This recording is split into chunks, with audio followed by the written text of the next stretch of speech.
Chapter 998. Black Mountain City. This was a majestic city built on a mountain. All the buildings in the city were made from the local black steel rock. The surface was dark and dull, but it was harder than steel. Black city walls, black buildings, black castles. The entire Black Mountain City was cold and hard, just like the mountain people's personality. The mountain people near Black Mountain City were simple and hardworking, but under the harsh environment they lived in, they became exceptionally fierce and brave. They usually farmed and harvested food to fill their stomachs, but when they stopped farming, they would go into the mountains in groups to hunt. The prey they hunted became the main source of meat for the mountain people. It was this strange lifestyle of farming and hunting that sharpened the mountain people's strong physique and fighting spirit. The mountain people who walked out from here were the most outstanding human warriors, and they became the most popular group in the Empire's army. Perhaps when it was first built, the builders did not plan to turn Black Mountain City into a beautiful mountain city with beautiful scenery. Instead, they wanted it to be the strongest fortress that would not fall. Thus, the buildings in the city did not have the gentle and luxurious aura of other regions. Almost all of them were castles, fortresses, and towers that could be used for military purposes. Rena's residence was at the top of a tall stone tower behind the main castle of Black Mountain City. Not only was the interior spacious, but it also had a good view. At the top of the tower, the four walls had large, open, narrow windows.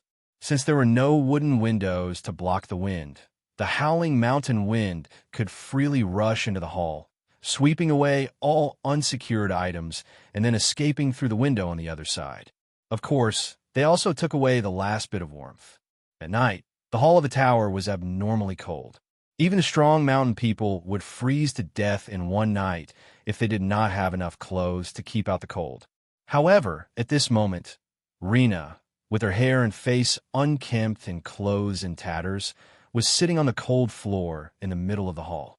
Her head was buried between her knees, her thin and shriveled body trembling slightly.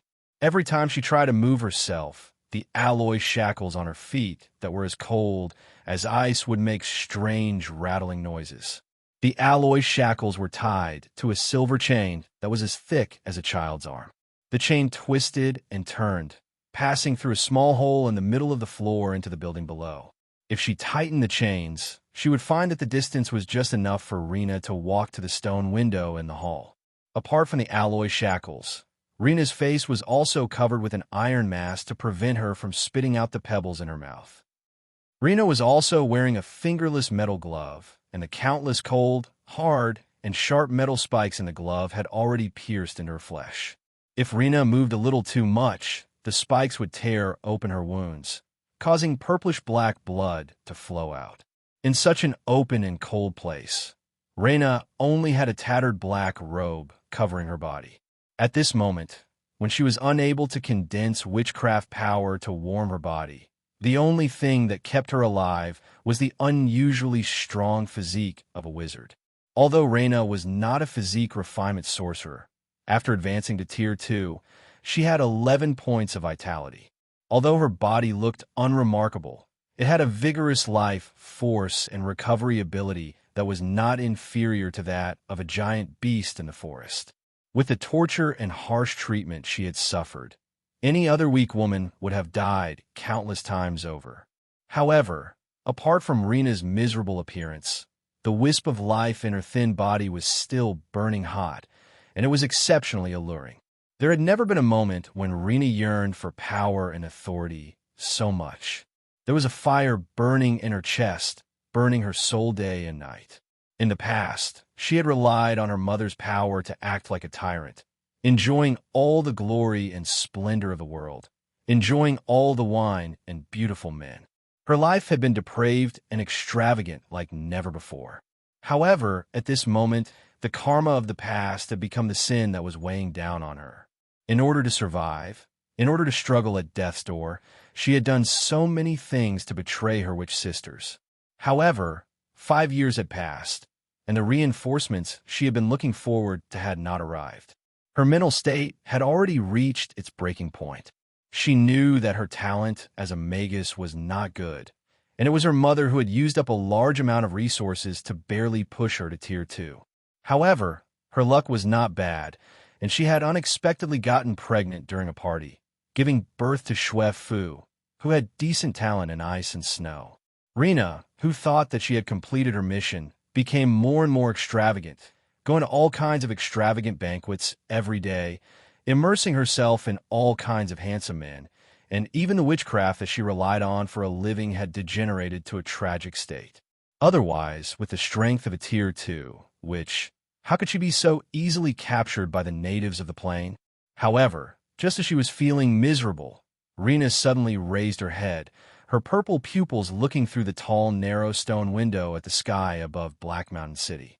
Although her body was severely shackled, her extraordinary elemental perception was still there.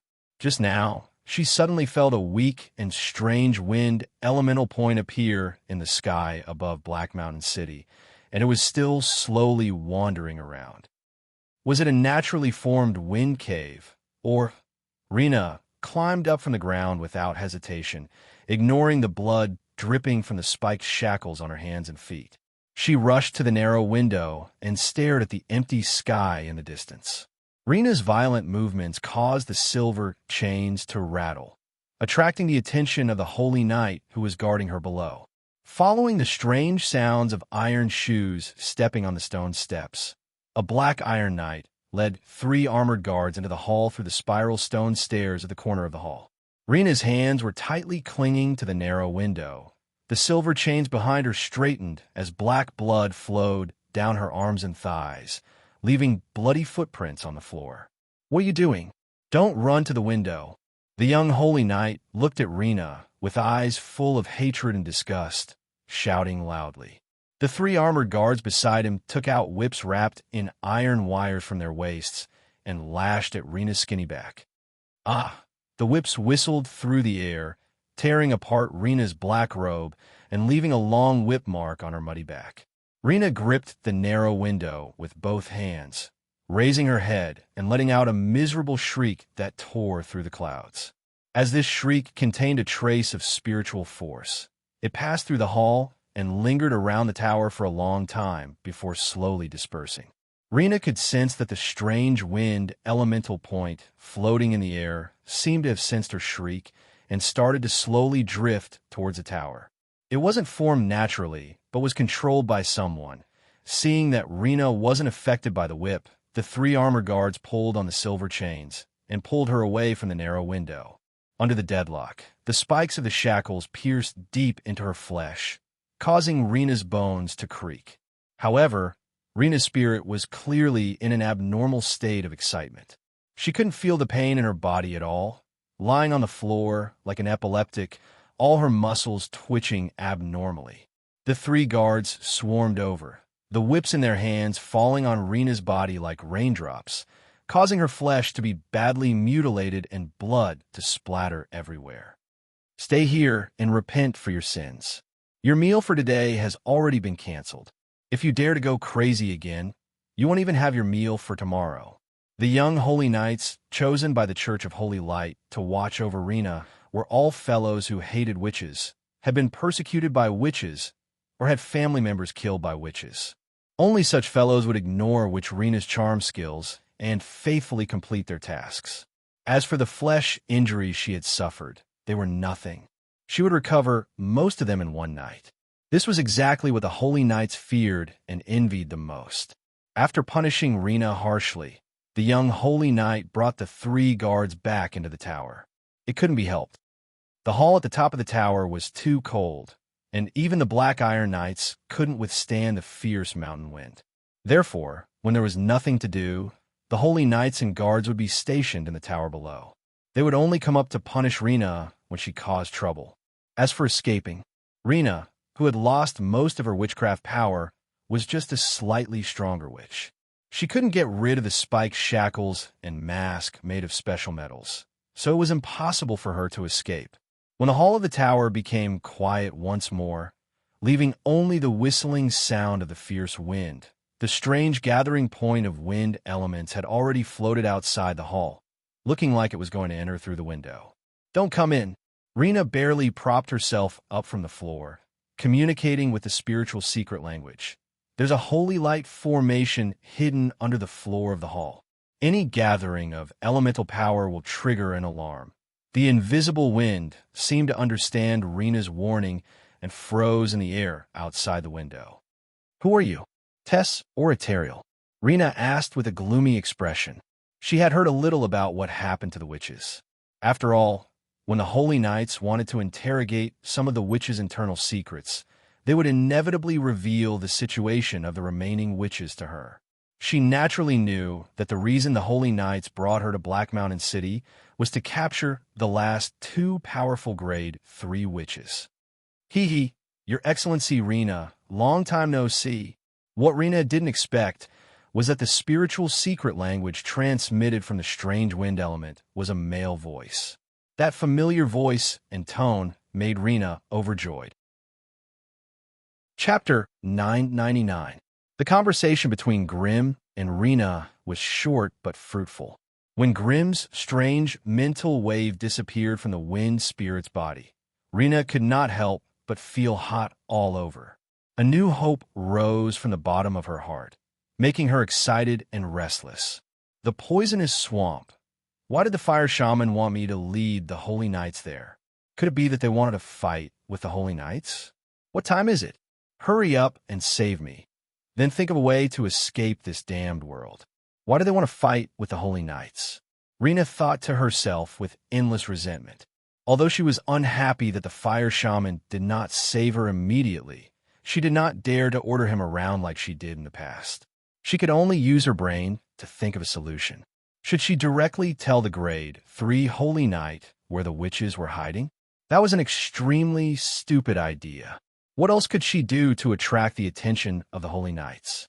For the sake of her own life and freedom, Rena tried her best to think of a solution for the first time. When Grimm's consciousness slowly retracted, Tess, who was beside him, said hatefully, "Serves her right. This bitch deserves such a punishment." In order to increase the credibility of both sides, Grimm did not go behind the deceiving witch's back when he contacted Rena with the help of the wind spirit. Tess and Eterial also watched the whole process with the help of their spells. Compared to Tess's resentment, Eterial was more concerned about the upcoming battle. "Grimm, are you sure you want to ambush the Holy Knights in the poisonous swamp? You have to know that after such a long period of suffering, all the deceiving witch's combat power has been greatly reduced, and resources and supplies are extremely scarce. This battle is not going to be easy." Grimm smiled calmly. "Since I want to give the Holy Knights a ruthless attack, I have already considered this factor. Look."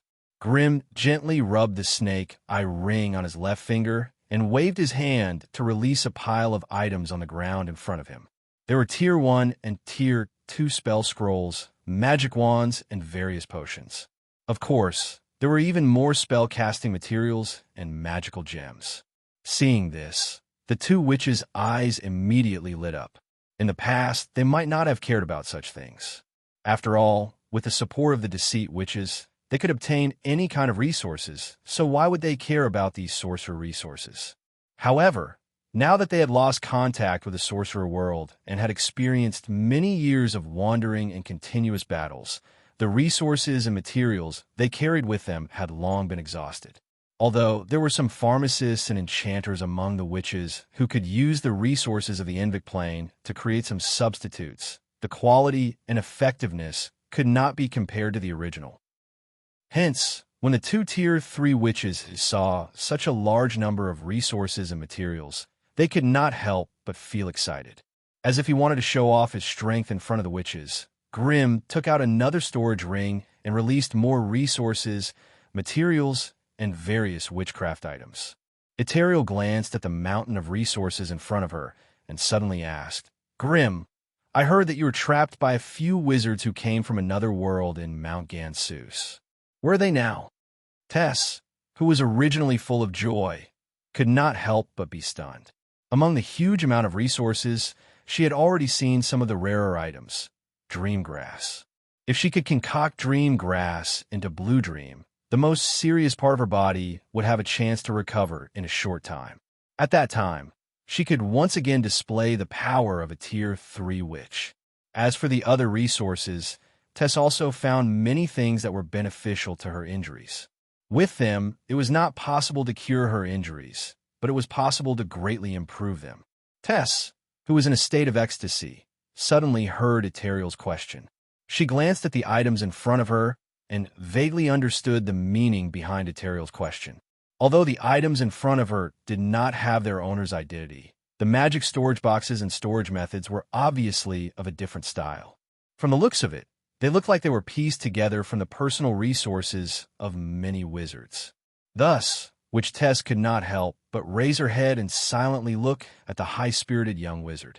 Although the northern witches were very feminist and had always looked down on wizards, the wizard in front of her was not only full of youthfulness, but also had a calm and dignified air about him that no one dared to look down on. Since they caused me so much trouble and even implicated you witches of deceit, of course, I won't let them have it easy. Grimm answered vaguely, not giving any details. However, based on these vague words and the iron-like evidence in front of them, the two witches could already guess the fate of those wizards who came from another world. Of course, even their own storage rings had fallen into Grimm's hands. It would be strange if they did not have it easy. Although they were still skeptical, the way the two witches looked at Grimm was a little different from before. Just from their attitude alone, the two witches had become much more polite and respectful. It cannot be helped. If any of them were chased by 4 well-prepared wizards who came from another world, let alone stirring up trouble here, even their corpses would have been cold by now. Unknowingly, the two witches' attitude towards Grimm had changed a little. Their words even carried a hint of respect and restraint toward the high-grade wizard. With these resources, the situation of the witches will be much better. I have already used a secret spell to summon back the deceit witches from other places, and it is estimated that 4 or 5 more sisters will join us. When that time comes, we will have the basic strength to fight the Holy Knights. Witch Tess, who was originally not interested in the war, suddenly became enthusiastic. After being chased around by the Holy Knights like mad dogs for 5 consecutive years, her sisters had fallen under their butcher knives one after another. It would be a joke to say that Witch Tess did not have any anger and hatred in her heart. However, the weak position of witches made them choose to endure, step by step, to fight for the last bit of survival. Now, they were forced into a dead end by the Holy Knights. Once the few remaining high-grade witches were purified, even if a few little witches managed to escape, they would no longer have the strength to stir up trouble. At that time, other than hiding in some remote and desolate corner, there was probably no other way out. We need to hurry. We need to lure the paladins into the poisonous swamp in 7 days. Grimm warned with a serious expression. Why is the time so tight? The Holy Knights are very cautious now. I'm afraid it will be difficult to lure a large group of them into the disaster. Witch Tess frowned. We only have 7 days. Grimm said coldly. The men I sent out are making a big scene in the central part of the Zambez Empire. Currently, they have already fought with the Empire's army and the Holy Knights. 2 Grade 4 Holy Knights are also pinned down there. They could buy us 7 days at most. Once the 2 Holy Knights are free, I don't think any of us will be willing to fight them, right? Asterisk kiss. Asterisk the 2 witches sucked in a breath of cold air, which Tess immediately said angrily. I'll urge them to speed up the pace and set up the witchcraft traps in the poisonous swamp as soon as possible. 7 days it is. Let's teach those tin cans a lesson. Teazula Camp. Sturdy and tall barracks were connected together, and inside them were tents of different sizes that looked like clouds. The people coming in and out of the barracks were all wearing bright armor, and they were full of fighting spirit. This was the largest barracks set up by the Zambez Empire's army. There were 36,000 Imperial soldiers stationed here, as well as 728 Holy Knights and Apprentice Knights from all over the world. With Teazula Camp as the center, the Imperial Army had surrounded hundreds of miles of the forest around Black Mountain City, and then sent out troops to clean up or search for the traces of the witches. These witches were obviously proficient in concealment and camouflage. The illusion spell formation they set up outside the nest could confuse the senses of ordinary soldiers, making it impossible for them to detect any abnormalities. Only a regular holy knight with the blessing of holy light could break this illusion and reveal the witch's nest. Therefore, the search teams sent out by the Imperial Army were all accompanied by holy knights and apprentice knights.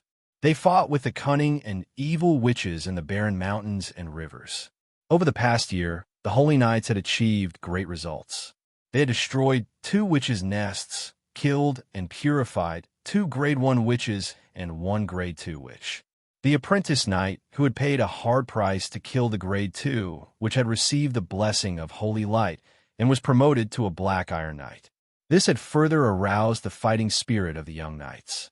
They worked tirelessly, crossing mountains and passing through dangerous situations, and sacrificed bravely for the great cause of holy light. At this moment, the young black iron knight, who had become the idol of many apprentice knights, was standing on a high slope, slowly glancing at the noisy barracks in front of him. He frowned, and the haze in his heart became heavier and heavier. "Lady Catherine, are we not going to carry out a mission today?" A apprentice knight behind the young black iron knight couldn't help but ask in a low voice. Chapter 1000. Have there been any movements in the surroundings recently? Catherine was standing on top of a tall, maroon horse. She was wearing an exquisite, bright silver armor, which made her body look even more graceful and light. Although Catherine's body looked very slender and even a little weak from the outside, she was still a little weak. She was even more daring than the male knights. Thus, when she wore a full set of fine steel armor and brandished her greatsword to attack the enemy, she would immediately turn into a mighty lion. Thus, when she furrowed her eyebrows and showed a worried expression, the apprentice knights following her became even more confused. "Lady Catherine, what are you worried about?" A young apprentice knight gathered his courage and asked. "The remaining witches have already been forced into the forest near Black Mountain City. As long as we search patiently, we will definitely find their hiding place. The situation is looking good, so why are you still so worried?" Catherine shook her head in confusion. "You have not personally witnessed the brutality of the witches from another world, so you have no idea of their terrifying power." I. Speaking up to this point, Catherine could not help but shiver slightly, as if she had recalled something terrifying. "You mean the battle in Harkent City?" The apprentice knight probed. As Catherine's personal guards, they naturally knew about the several cruel battles she had experienced. It was said that Catherine was originally a member of the Holy Light Chapel in Harkent City. When the witches were in the clutches of the witches, as an apprentice knight, Catherine actually dared to step forward and save dozens of her companions from the hands of the terrifying witches. Because of this experience, after the disaster that Harkent City went through, the upper echelons of the Holy Knights dispatched her to the south to participate in the encirclement and annihilation of the witches. On the other hand, Catherine wasn't intimidated by the viciousness of the sorcerers. Instead, she erupted with 120% of her courage and managed to survive until the very end in a cruel battle against a Tier 2 witch. She even killed the Tier 2 witch with her own hands. It was in that battle that she obtained the rich holy light feedback and became a black iron knight in one fell swoop. Everyone present was familiar with Catherine's experience, so they could understand her sentimentality to a certain extent. Anyone who lost their comrade and friend in a battle would become like her, melancholy and determined. "Don't talk about me." Catherine quickly got rid of her sadness. "Tell me about the recent developments of the witches. What happened to the monsters that appeared in the northern part of the empire?" Another young apprentice knight with the same childish face said, "I know that. That group of monsters was truly terrifying. They had a terrifying pestilence effect, and ordinary people had no way of resisting their attacks. Fortunately, the 2 holy knights were in the vicinity of the outbreak zone, and they managed to block the monsters from the Red Cloud platform in time. I heard that the 2 holy knights took turns to attack and killed almost half of the monsters. That was why the terrible epidemic did not spread. Then, that demon hiding under Mount Gansus." At this point, Catherine's body trembled a little, as if she didn't even dare to mention the name of that demon. I don't know. In order to investigate the situation of the demons' battle, the Northern Division lost another elite squad. Unfortunately, even so, they couldn't find the whereabouts of the demons. However, since that group of terrible plague monsters appeared in the Red Cloud platform, I'm afraid that the demons are not far away. The reason why the two holy knights kept an eye on that place might be because they considered this point. Catherine shook her head, perplexed. The holy knights should not have abandoned this place. I have a feeling that the outbreak of plague monsters in the north was just a means used by the other party, and their real target is most likely here. Here. The apprentice knights looked at each other, feeling somewhat incredulous. You mean that the terrible demon will come here to meet with the witches? I don't know. I really don't know. I'm very confused now. I can always vaguely feel some danger, but I can't tell the source of the danger. While Catherine was distressed and struggling, a large cloud of dust suddenly rose from the grayish-white dirt road in the distance. A few fast horses shouted all the way into the military camp and rushed towards the central tent. She couldn't clearly hear what they were shouting from far away, but wherever they passed, a large number of holy knights and soldiers of the Empire came out of the camp, discussing spiritedly and rubbing their palms. It's the team that went to the north to investigate. An apprentice knight looked carefully and suddenly said excitedly, "They suddenly came back. They must have some valuable information." No one talked to him anymore. The group of people galloped down the high slope and quickly rushed towards the central tent. When they arrived at the center of the camp, a large number of holy knights had already gathered around the tent.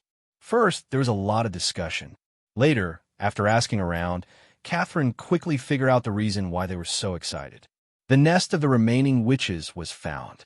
It wasn't surprising to say that the nest was hidden in the depths of the poisonous swamp, as expected. And the team of holy knights that were sent to investigate the vicinity of the poisonous swamp were lucky enough to capture a Grade 1, which was trying to sneak into the area from another region. From her, they found out the exact location of the witch's nest. And more importantly, the remaining witches seemed to have the intention of giving up the nest and were desperately gathering the witches nearby to rush to meet with them. It was said that they planned to give up this place and sneak to the north to join forces with the plague monsters that were causing trouble there. Upon hearing such an important piece of information, the 3 golden knights who were in charge of the central tent did not dare to delay.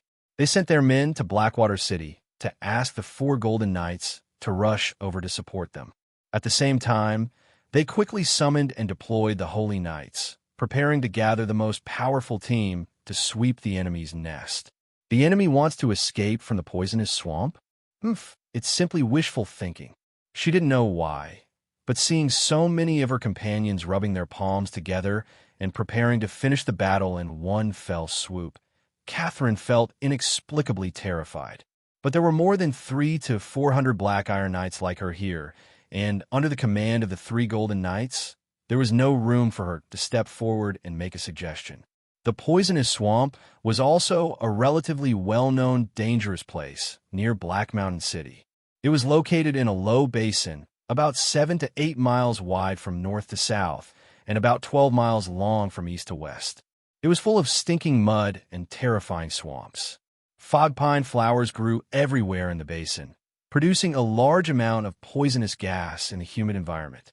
Coupled with the fact that the area was closed, the poisonous gas had nowhere to spread. Therefore, a terrible swamp poisonous fog was formed above the swamp. It was precisely because of this that the locals near Black Mountain City almost never dared to take even half a step closer to the poisonous swamp.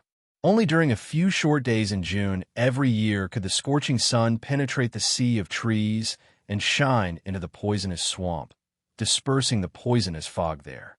Taking advantage of such a good opportunity, the local mountain people dared to enter the swamp to pick some exotic flowers and herbs that could not be found outside.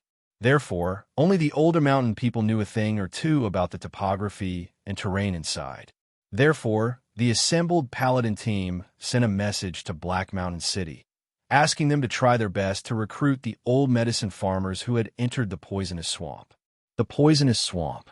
Even though the sky was bright and clear, the basin where the poisonous swamp was located was still filled with a dense fog that one couldn't even see their own fingers. There was no wind.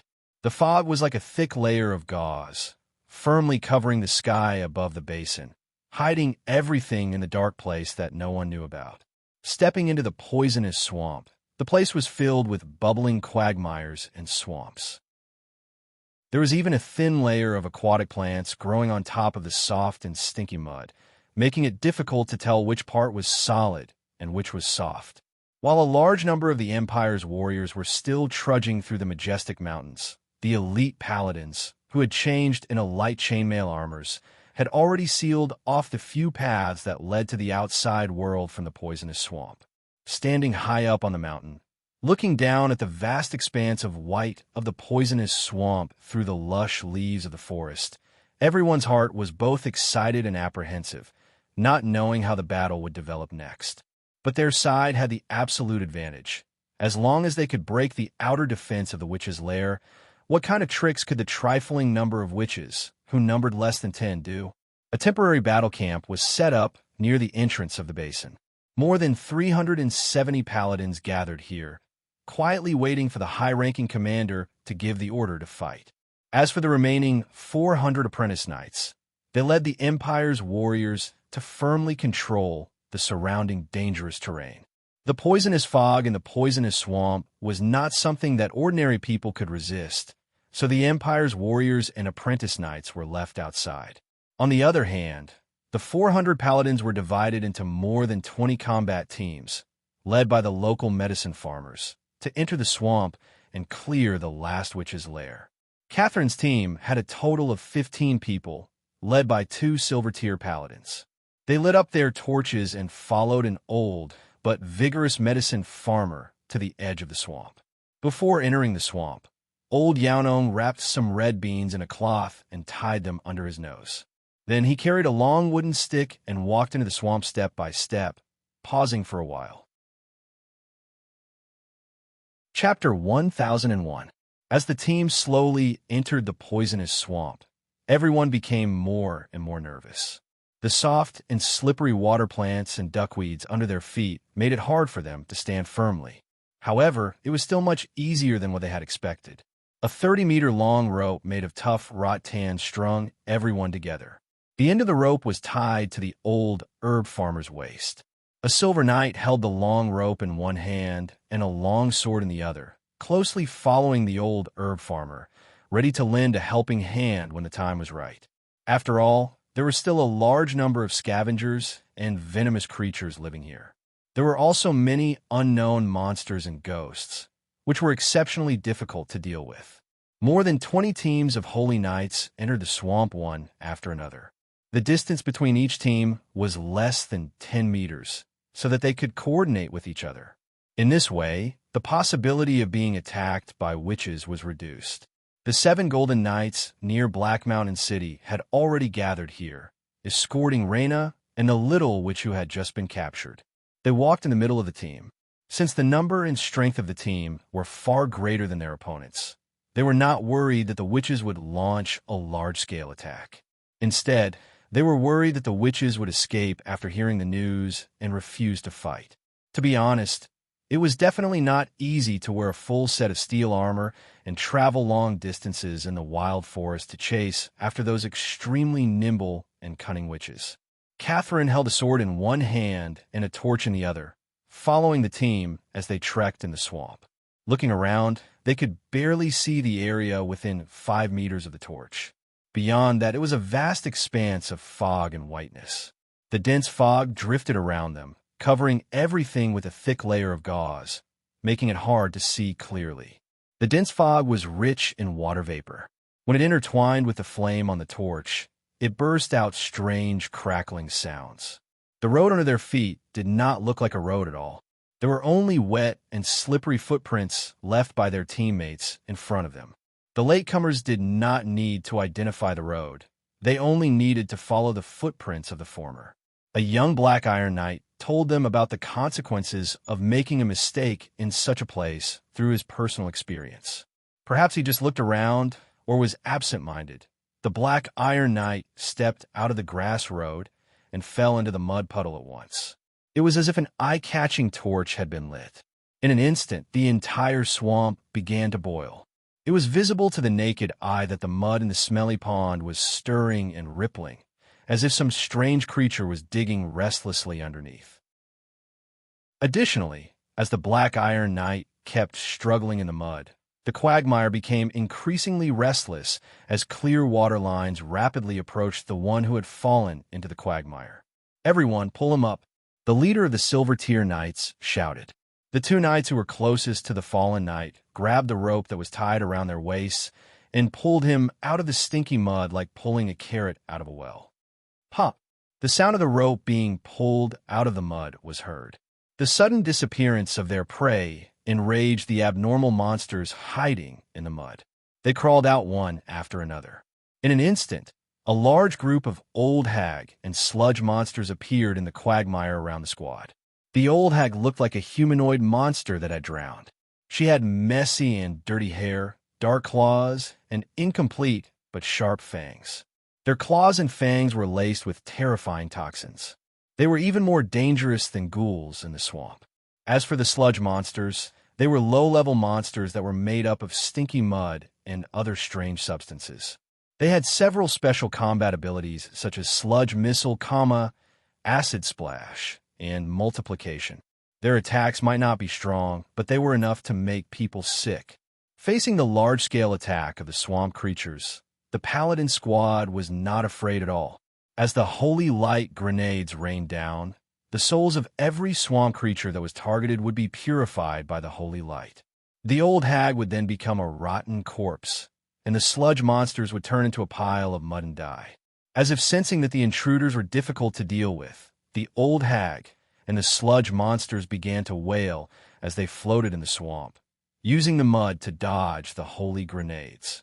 In the 3-mile-long squad, many old hag had already rushed up to the grassy path and engaged the paladins in melee combat. If the intruders were the Empire's warriors instead, there would have been many casualties and poisoned. However, with the protection of the holy light, the paladins had unparalleled lethality against these low-level monsters and monsters. No matter how sharp the old hag's claws and fangs were, they could not penetrate the holy light barrier and the thick holy light armor of the paladins. Their skin, which they thought was as tough as cowhide, was as thin as a piece of paper in front of the paladins' swords that were infused with holy light. The paladins cut down the old hag that had rushed up to the grassy path as if they were chopping vegetables, and their souls were completely purified. However, the paladins were in an awkward situation against the sludge monsters that had several long-range skills. The sludge missiles tore through the air and crashed into the holy light barrier around the paladins' bodies, exploding into a putrid sludge. The smell and content caused the pure paladins to have a mental breakdown, and their noses were also tortured. Using holy light slash and holy seal judgment against a group of low-level monsters was too much of a waste. Thus, the cheap holy grenades rained down on the sludge monsters. How could the small sludge monsters withstand the holy light's purification? One by one, the sludge monsters exploded without a sound. However, before the holy knights could smile, the rotten, mud-like body in the distance actually condensed again, splitting into 3 slightly smaller sludge monsters. In the next moment, an even more concentrated barrage of sludge missiles and acid sputtering flew over. What made the paladins feel like breaking down was that a normal sludge monster could split twice, and each individual could split into 3 slightly smaller sludge monsters. In other words, they needed to kill a normal sludge monster 9 times to completely kill it. Before that, these sludge monsters were already able to completely cover the area where the paladins were with their stinky sludge and the strange acid in their bodies. For a moment, the entire paladin team was enveloped by a terrifying stench that pierced straight into their brains. All the paladins were vomiting as they fought, and the comical and demonic scene was simply unbearable.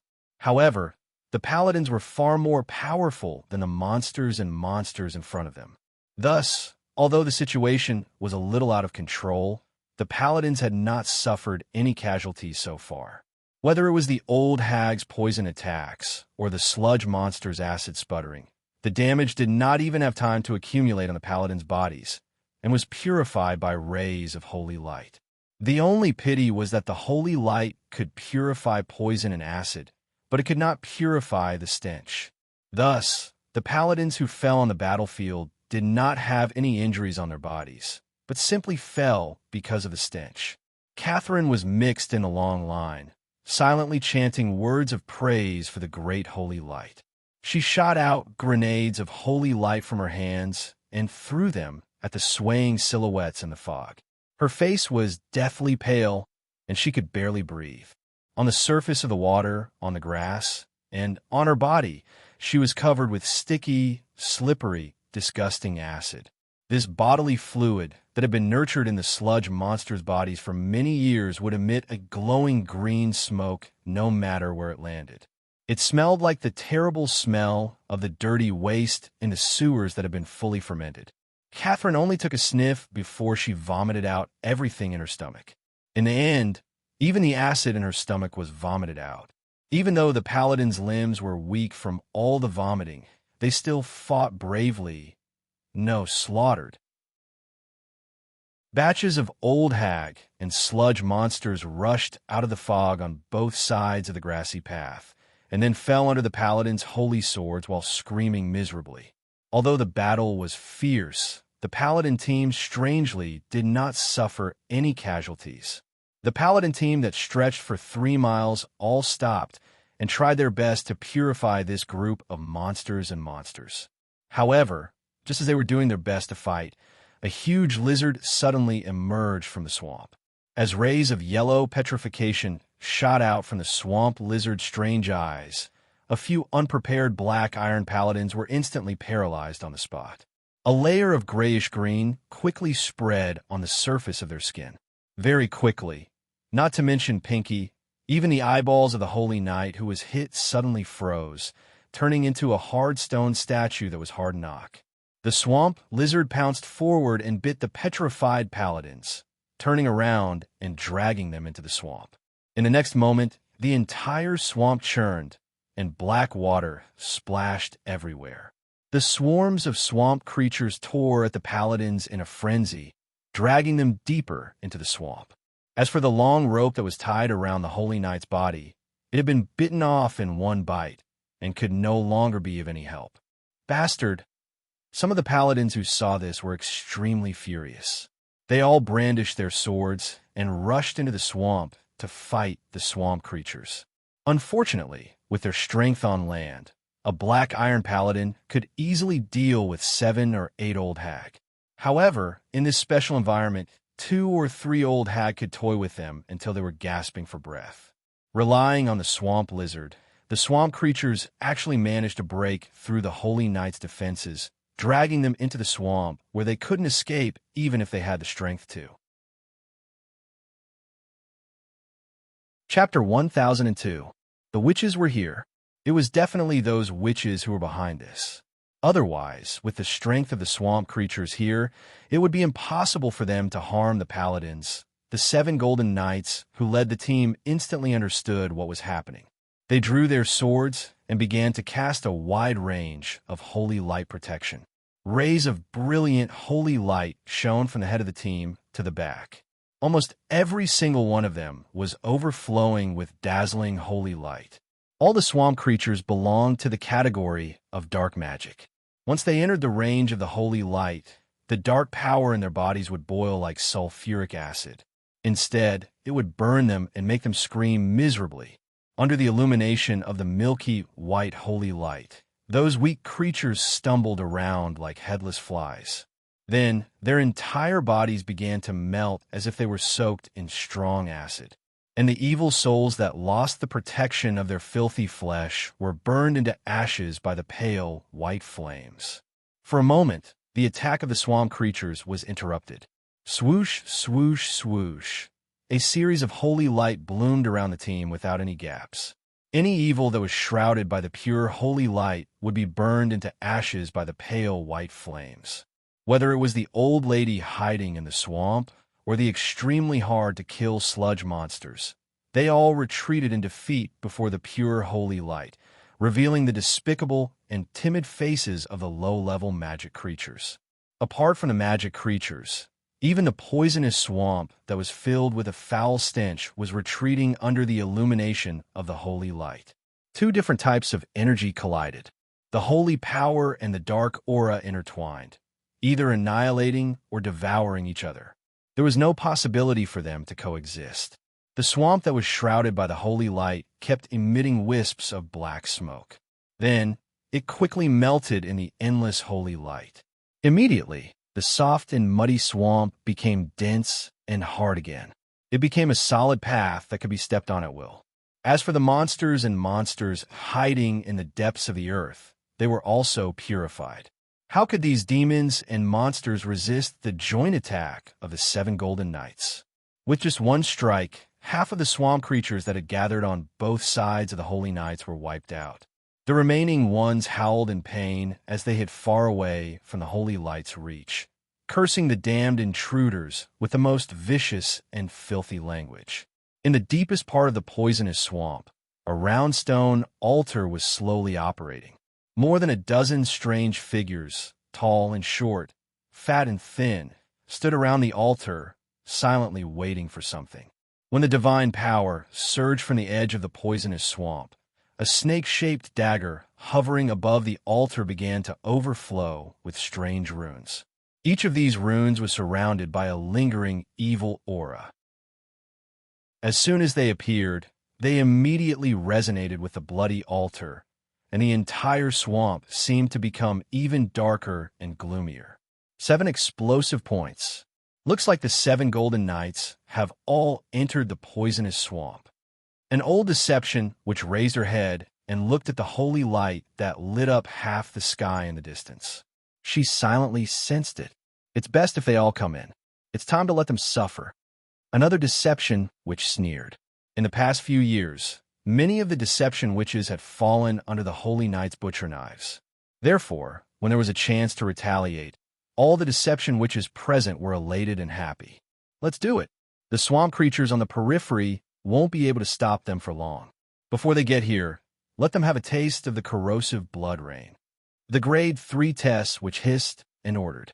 5 Grade 2 witches stood at each corner of the bloody altar, silently channeling their power into the altar. The bloody altar and the mysterious witchcraft hidden everywhere in the poisonous swamp were linked together and began to slowly project this powerful and evil power out. Perhaps they were still as calm as ever, as if nothing had happened. However, at the edge of the swamp 7 or 8 miles away, the world had changed drastically, and it had become a land of death where no life could stand. The originally gloomy and dark sky darkened once more. The gray aura of death and the black evil power dispersed from the ground, mixed with the thick and heavy fog, causing the light in the poisonous swamp to weaken to the point where one could not even see their own fingers in front of their faces. Waves of stinking rainwater fell from the sky, hitting the wet and muddy swamp, splashing red water. Many of the holy knights looked up and were shocked to find that it was not normal rainwater, but a kind of blood full of the smell of decay. The blood dripped on the holy knights' armors and immediately made a sizzling sound, as if they were soaked in strong acid. If it fell directly on the skin, there would be a piercing pain, and the surface of the skin would begin to swell and fester, and there would be a terrible sound of flesh and blood corroding.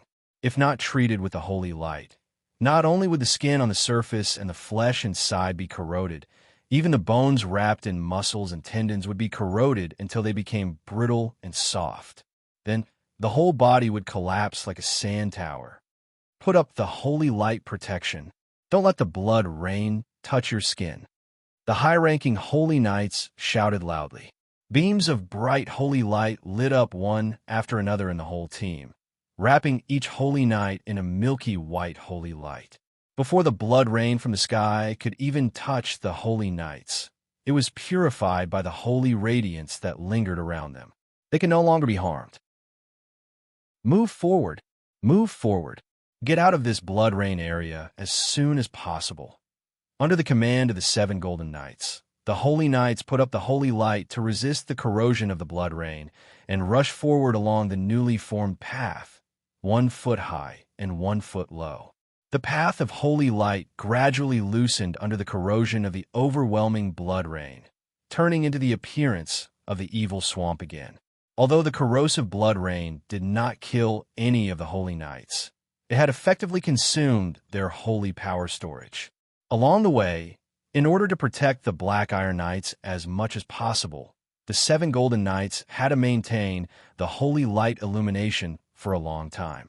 Perhaps the golden knights didn't care about this little bit of power consumption, but when they stepped into the inescapable net set up by the witches, they would probably regret their reckless actions. Still, it was before the bloody altar. Tess, the grade 3 witch, sneered. They've already passed the corrosive blood rain. Now, let's see the abilities of those corrosive wizard beasts. Liv, it's up to you now. Don't worry, Lady Tess. These wizard beasts have been trained by me for the past few days, and they've become powerful enough. It's just the right time to eat those holy knights.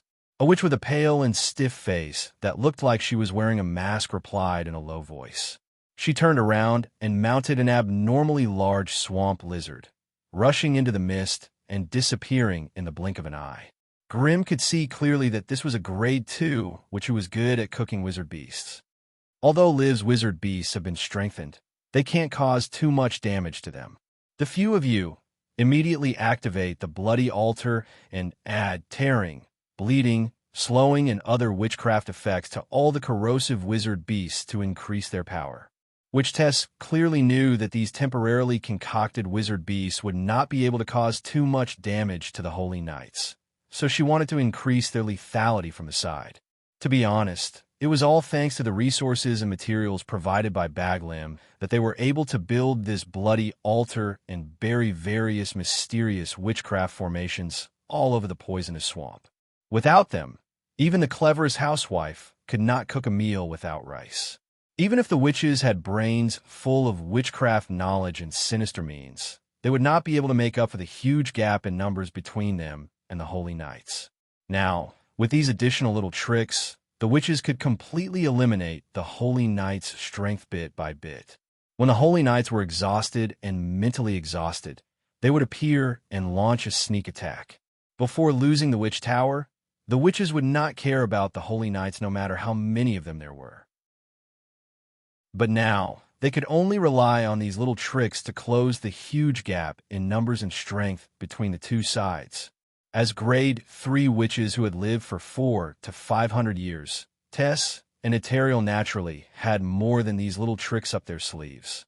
Under their joint command, sinister witchcraft and terrifying traps were activated one after another, causing the holy knights who had entered the poisonous swamp to suffer great losses. As the main force of the upcoming battle, Grim naturally would not participate in these peripheral harassment tactics. Instead, he silently nourished his mind and calculated the problems that he needed to pay attention to in the final battle. The reason why he was so enthusiastic in encouraging the witches to launch a decisive battle against the Holy Knights was that he wanted to harvest as much as he could before he left. After leaving the Invict Plain, it would be difficult to return to collect the Holy Light souls. Moreover, after this barbaric massacre, the Holy Light faith in the Invict Plain had suffered a great blow. If he wanted to restore it to its previous scale, it would probably take at least 100 to 200 years. Therefore, Grim knew that this trip to another world was rare, so he tried his best to maximize the benefits. This time, his target was the high-grade Holy Knights. If there was a chance to wipe out all the high-tier Holy Knights who had ventured deep into the poisonous swamp, the Holy Light souls of the 7 gold-tier Knights and more than 50 silver-tier Knights would be enough to push their spiritual power to the pinnacle of Tier 3. This trip to another world allowed him to collect so many Holy Light souls, and he also accidentally obtained the remains of a strange astral beast. No matter how one looked at it, it was a huge harvest that exceeded his expectations. Chapter 1003. The Magus World. Scattered Tower Forest, Elobi's region. The Magus War between the Farbrace family and the Crimson family was still ongoing. As one side was a large Magus family, while the other was a family that had just advanced to a medium rank in the past few years. The disparity in strength between the two had caused a Magus war to be carried out in the Crimson family's territory from the start. At the start of the war, the Crimson family that had developed rapidly had already occupied 80% of the territory in the Elobi's region. However, as the war progressed, the Crimson family gradually lost all of their surrounding territories and resource points. The family's strength retreated to the Blazing Flame Monarch and the small city of Pine Tower. It could be said that in this situation, the Crimson family had completely lost. According to the normal rules of the Magus War, the Farbrace family could have stopped in their tracks and sent a representative to negotiate with the Crimson family about the compensation and division of territory. Though it was impossible for the Farbrace family to swallow all of the Crimson family's territory and resource points, it was not a problem for them to take 60% of it as compensation. However, what was strange was that even though they had forced the Crimson family to retreat to less than 400 kilometers away from their territory of origin, the Farbrace family still had no intention of stopping. The Magi, acolytes, and armies from both sides were locked in a fierce battle near Pine Tower City. Blood flowed like a river, and 3 cities under the Crimson family, with a population of 30,000 to 50,000, had already been destroyed. Towards such actions that seriously exceeded the scope of the Magus War, the usually active Scattered Tower Forest Association was strangely silent, as if tacitly approving of the Farbrace family's actions. The only reason for such a situation was the Tier 4 sorcerer standing behind the Farbrace family. No one would criticize the actions of a Tier 4 sorcerer. In this strange land like the Magus continent, Rank 4 represented absolute power. No sorcerer or sorcerer organization was willing to stand against another Tier 4 sorcerer. Unless there was an irreconcilable enmity between the two sides, there would rarely be a confrontation between Rank 4 Magi. This was because, compared to a Rank 4 Magus, the other Magi were too weak. If 2 Tier 4 sorcerers were to clash, it would be difficult for them to kill each other. However, it would be easy for them to destroy the person or thing that the other party loved, as well as the family that the other party had established. It was precisely because of this restraint that the Tier 4 sorcerers were able to restrain each other. No one was willing to offend a reputable Rank 4 physique refinement sorcerer for the sake of a rising family with no backing. Hence, the many Magus families and organizations only watched silently and savored everything that happened in the Elobi's region. No one interfered. In order to curry favor with the Farbrace family, there were also many small and medium-sized Magus families and organizations that were willing to wave flags and shout for them, and even charge at the front lines. Therefore, in the face of the menacing enemy, the Crimson sorcerers could only retreat again and again, finally stabilizing the front line 120 kilometers south of Pine Tower City. The reason why the front lines could be stabilized here was not because of the Scarlet Magi's strength, but because of the Rank 4 Puppet Dragon. With the Rank 4 Puppet Dragon as the core fighting force, along with hundreds of Goblin War chariots, 3 floating warships, and thousands of metal magic machines. To maintain such a large troop of magic machines, the Crimson family spent a shocking amount of magic crystals every day. If not for the large number of magic furnaces that solved the problem of energy supply for a few of the big guys, just the magic crystal expenditure alone would have been enough to bankrupt the Crimson family. Even so, mobile forces like the Goblin War chariots and metal magic machines still needed a copious amount of magic energy. Hence, with the origin of the family, after charging once, their attack range could only reach 120 kilometers. If they exceeded this range, and their energy supply was cut off by the enemy, there was a possibility that this last force belonging to the Crimson family would completely collapse. Of course, the Farbrace family with their numbers was not willing to be blocked by a small Crimson family. Hence, they frequently sent Magus teams to invade the periphery of Pine Tower City. They used poison, destroyed battle facilities, or massacred the citizens of the Crimson family. There were all sorts of methods, but they all caused the Crimson family to suffer huge losses in manpower and resources. The Crimson family, who were not willing to sit still and wait for death, had Pine Tower City as their stable rear. Naturally, they could go all out and deal with the enemy. If the enemy Magi dared to invade, kill, and destroy, then the Crimson Magi dared to lay in ambush, slowly whittling down the number of Magi from the Fabris family. Among them, the insect Lich Bliss, the Demoness Amelia, the dragon Wizard Winley, and the vampires under Mary were the most eye-catching. After a few years of bloody Magus wars, Winley, who had always been a nobody, had successfully advanced to rank 2, becoming a powerful bloodline Magus who could transform into a rank 2 fire dragon. If not for the time limit of her transformation, Winley might have immediately surpassed the few veteran rank 2 Magi in the family and become the number 1 Magus among the rank 2 Magi. She was also the only rank 2 Magus among the Crimson Magi who had the confidence to kill her way back to the family's encampment after encountering a rank 3 Magus. As for Amelia, she had also advanced to rank 2 during this Magus war.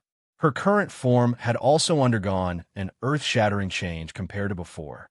After completely fusing with Princess Mospor's soul, Amelia also possessed the soul origin of a human Magus and the Mospor tribe. Now, apart from the part above her waist that still retained the form of a human girl, her lower limbs had completely transformed into a magic spore form similar to an octopus. The reason why people called her the Demoness was purely because she could transform into a magic plant form at will, becoming a human-shaped magic plant that could walk upright. As long as she was in an area covered by green vegetation, she was equivalent to a carnivorous magic plant with passive invisibility and visual evasion activated. Moreover, her innate ability, Magic Spore Infection, could control all life forms infected by the magic spore. Therefore, the Magi who fought with her often faced the terrifying situation of losing control of their body parts. Compared to these two rising stars, the bug Lich Bliss was as powerful and evil as ever. In the bounty list issued by the Fabris family, the bug Lich Bliss had even surpassed the rank 3 Blood Queen Mary, becoming the Crimson Magus with the highest bounty on the list. Since the start of the Magus War between the Fabris family and the Crimson family, the number of Magi who had died at the hands of the bug Lich Bliss had reached more than 20. Although most of them were just rank 1 Magi, it was still an unbearable blow to the Fabris family. In order to kill this bug Lich Bliss, the Fabris family had racked their brains. Unfortunately, Bliss, who had the bug swarm clone, was just that difficult to deal with. When encountering a Magus of the same rank or an opponent that was too strong, Bliss would hide whenever he could and would never clash head-on with an opponent of equal strength.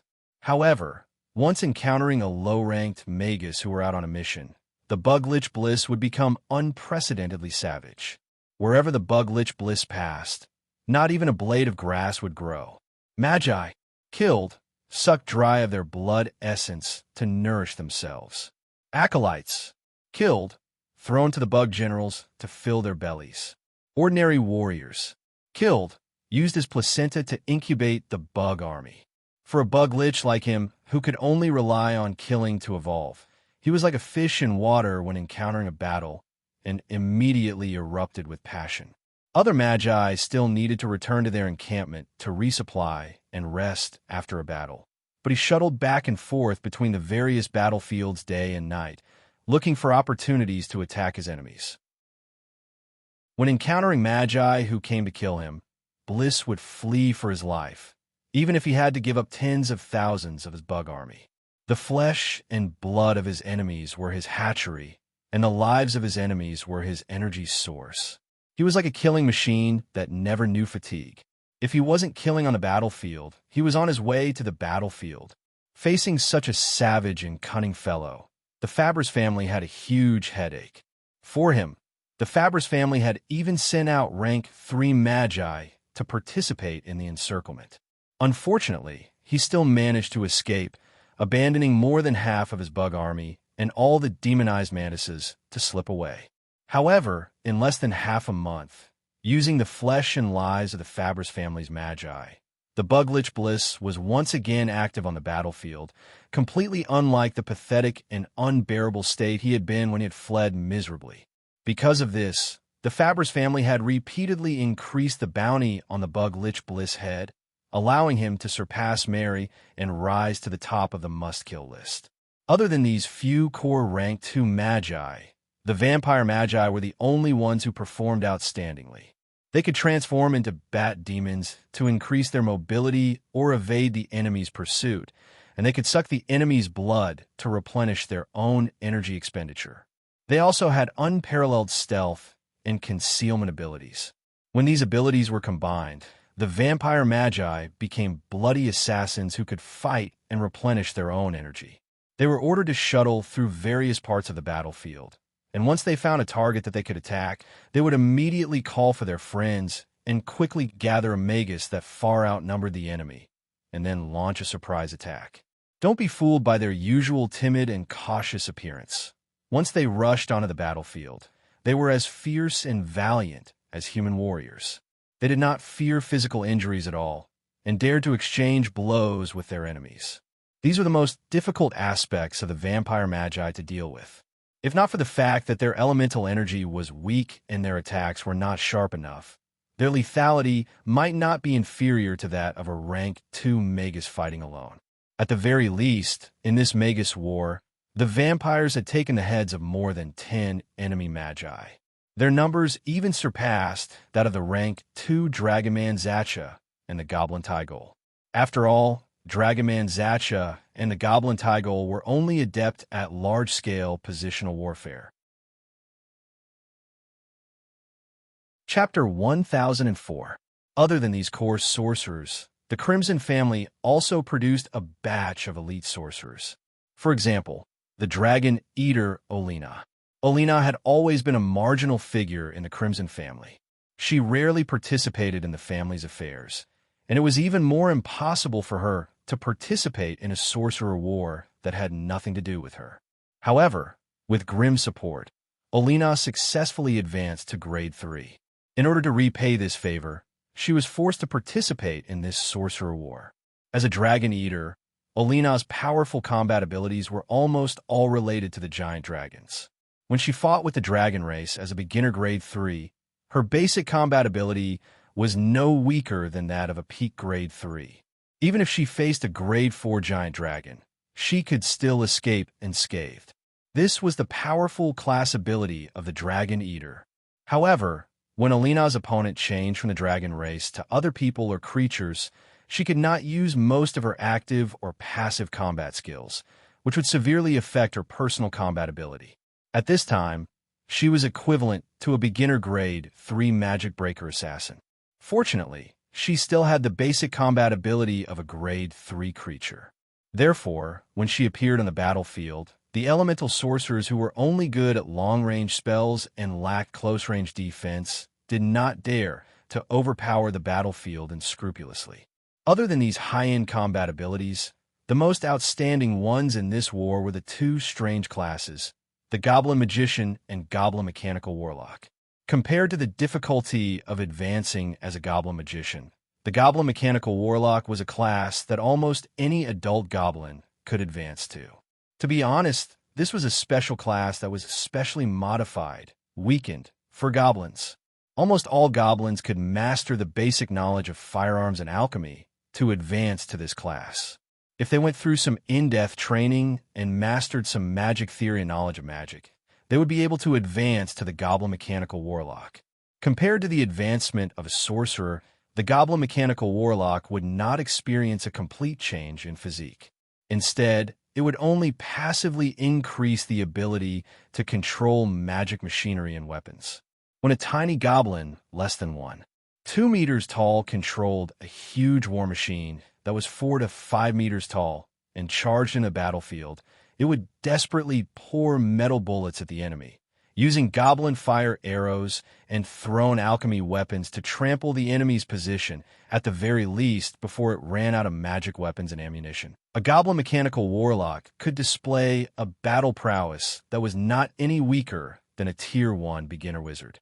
The greatest advantage of this class was its wide range of advancement. Many goblin sorcerers had gone through a lot of research and systematic reorganization. They had removed most of the most difficult things for a sorcerer to upgrade their physique and removed many unnecessary sorcery subjects. As a result, the percentage of adult gnomes who had successfully advanced to become mechanical warlocks was almost 67%. This also meant that the appearance of the goblin mechanical warlock profession gave the goblin race the possibility of becoming a professional. However, it was only a weakened version of the combat profession and could not improve the goblin's innate physique. Therefore, no matter how many goblin mechanical warlocks there were, their lifespans were still limited by the goblin race's innate short lifespan. In this regard, it still could not be compared to those orthodox professions that had advanced to goblin magic machinist.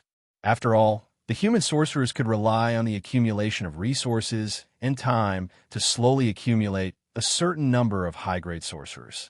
However, this simplified version of the goblin mechanical warlock had only ever reached Tier 1. It was impossible for a Tier 2 mechanical warlock to appear. This was because the short lifespan of the goblin race was not enough to support them to reach Tier 2. After all these years of selection and training, the Crimson family had produced a total of 13 goblin magic machinists. Among them, the one who had improved the fastest was Wizard Locke, who had already reached advanced Tier 1 combat strength. According to his current rate of improvement, it was extremely likely that he would produce the first Tier 2 professional of the goblin race within 30 to 50 years. In this sorcerer war, be it the few goblin magic machinists or the large number of goblin mechanical warlocks, they had all stepped onto the battlefield. Judging from their performance in battle, they might be a little weak in terms of cunning, but in the open battlefield of flesh and blood, the combat strength they displayed was not any weaker than the real human sorcerers. This also meant that if a goblin magic machinist or a goblin mechanical warlock was thrown into a forest with a human sorcerer, the one who could walk out alive would definitely be a human sorcerer. However, if 10 goblin mechanical warlocks were to step onto the battlefield side by side, an equal number of human sorcerers would definitely not be a match for them. This was especially so for those goblin mechanical warlocks that had been transformed from demonized goblins. Their spiritual force and physique were stronger, and they could control and bear the burden of more magical machinery at the same time, making them more ferocious. When faced with human sorcerers who cherished their lives, their brutality and ferocity could practically dominate the battlefield. Fighting attack with attack, exchanging life for life, no human sorcerer would be willing to do such a foolish thing, but they did not care. Therefore, when the Crimson family's top combat strength was severely weaker than their opponents, it was this group of goblin mechanical warlocks who were not afraid of death who held up a solid barrier. Under the protection of the magical puppet dragons, magical machinery army, goblin war chariots, and giant floating airships, the newly formed Violent Blood Group by the goblin mechanical warlocks was practically the opponent that the Fabris family sorcerers were most unwilling to face. To be honest, when the opposing sorcerers saw the malevolent-looking goblins hiding inside their magical machinery and stepping onto the battlefield while puffing out huge amounts of steam, they laughed maniacally as they used magical cannons, goblin missiles, explosives, and projectiles to turn the battlefield into a piece of scorched earth. The resentment they felt was simply indescribable. The magical machinery they controlled had simple defense and extremely low magic resistance. They would definitely explode into a ball of fireworks if they suffered 1 or 2 rounds of attacks from the sorcerers. But they really did not care. It seemed that every goblin mechanical warlock that stepped onto the battlefield knew that they did not have long to live, so they did not plan to turn back to replenish their magical machinery and ammunition. They were attacking, racing against time to attack, striving to pour out all their ammunition before the magical machinery they were hiding in was destroyed. This was perhaps the only reason why they were so violent and brutal. They did not care about their lives, but the sorcerers of the Fabris family cherished their lives. Therefore, As the battlefront got closer and closer to the Crimson family's place of origin, the space left for both sides to weave in and ambush became smaller and smaller. Most of the time, both sides could only helplessly play positional warfare. After experiencing the terror of the Crimson family's violent blood legion for the first time, the Fabris family, who had suffered huge losses, could only withdraw their sorcerers and replace them with an astonishing number of modified wizard beasts and metal puppets. Therefore, with the Legas Valley 120 kilometers south of the small Pine Tower city as the center, both sides fought back and forth, constantly changing the battlefield there, turning one region after another into scorched earth and dead land, where all life was extinguished. On the whole, if one were to compare the quantity and quality of the basic sorcerers and combat troops, not only was the Crimson family not at a disadvantage, they were even stronger than the Fabris family in many areas. However, once the high-ranked sorcerers of the Fabris family stepped onto the battlefield, the only high-ranked sorcerers of the Crimson family that could slightly restrain them were Mary and Olina. Although the Grade 3 Emerald Dragon Aratina had also responded to the summons and brought a portion of the dragons to the battlefield, when Grimm was not around, this cunning fellow did not put in much effort and would not allow herself to be surrounded by so many sorcerers of the same rank.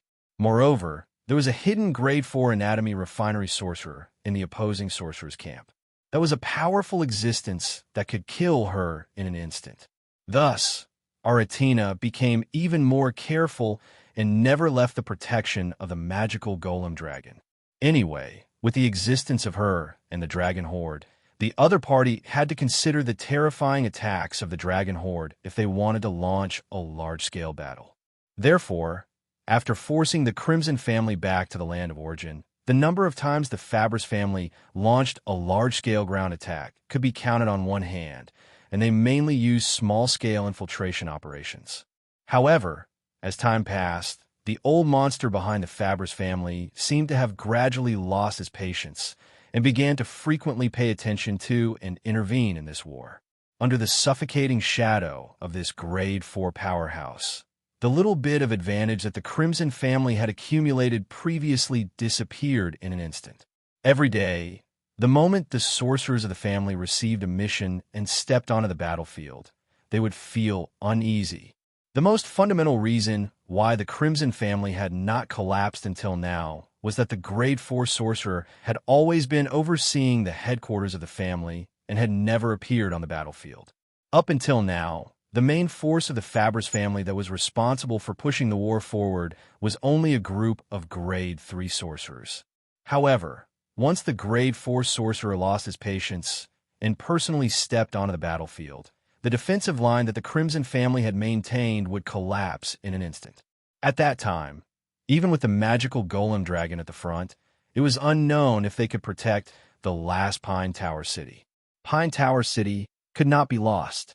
The Crimson family had developed and strengthened for so many years and had accumulated a certain amount of resources and manpower. If they lost Pine Tower city, it would be unrealistic to move their 10 to 20,000 people to the Blazing Flame Monarch's Wizard's Pagoda for protection. However, if they were to casually abandon them, even if they managed to repel the Fabris family's attack in the future, the Crimson family would lose the elites and backbone of the family to rise again. The secular territories needed to be ruled by smart and capable nobles, and the numerous resource points needed to be managed by competent sorcerers and acolytes. Those who could not abandon the family under such cruel circumstances were the cornerstones of the family's future growth and strength. Chapter 1005. Pine Tower City. As a human city developed from a small town in the wilderness, there were very few residents in the city, gradually replaced by newcomers.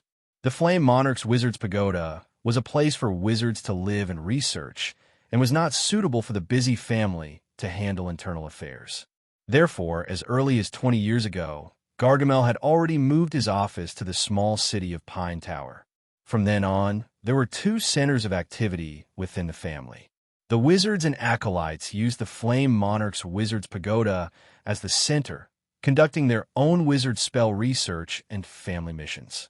As for the daily handover of resources between the nobles and the local areas, as well as disputes and complaints, they were all handled in Pine Tower City. Thus, as the secondary center, Pine Tower City underwent a series of expansions and renovations. The old, low buildings were all torn down and replaced with rows of exquisite villas. Also, for privacy reasons, every building was equipped with an independent defensive spell formation and wizard barrier, able to isolate the outside world from probing. Thus, the wandering wizards and acolytes who did not have the right to study in the Flame Monarch's Wizard's Pagoda liked to rent a villa as their base of operations. Even nobles from all over had a rest here for a few days when they came to Pine Tower City to meet the Gargamel. As the Crimson family's territory and affairs became more and more complicated, Pine Tower City had about 1,000 to 2,000 people coming and going every day and 13,000 permanent residents. With such a large number of people, it naturally led to the consumption of food and entertainment in the city. It had to be said that Pine Tower City, which barely had the population of a small city, had the highest standard of living and quality of life in the entire Lovis region. But with the outbreak of the Wizard War, the Crimson family's territory had almost all fallen. Thus, the nobles, wizards, and acolytes who were loyal to the family could only flee back to Pine Tower City. In a short period of time, all the high-class villas, inns, and hotels in the city were filled with nobles of all sizes, but they could not stop the influx of newcomers. In the end, strange magic tents began to appear in large numbers, and were quickly booked by the nobles who had nowhere else to stay. All the nobles who lost their land gathered in Pine Tower City, running around every day to find out about the situation of the battle. This was the last stop they could retreat to. If the Crimson family could not resist the enemy's invasion, then with the fall of Pine Tower City, they would inevitably fall into the hands of the Fabris family. With the enmity between the two sides and the cruelty of the Fabris family, one could even imagine what would happen to these nobles who had rejected the other party's recruitment. Therefore, whenever a large-scale battle broke out in the south, everyone began to silently pray for the blessing of the god of luck.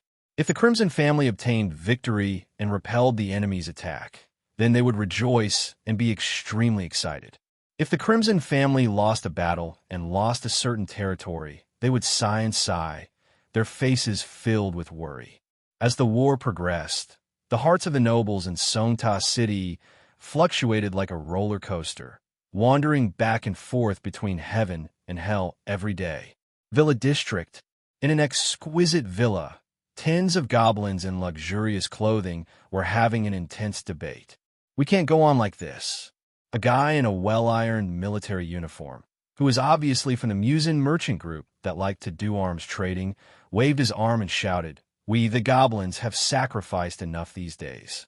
We can't go on like this. Yes, yes." Another goblin quickly agreed, "I've already done the calculations.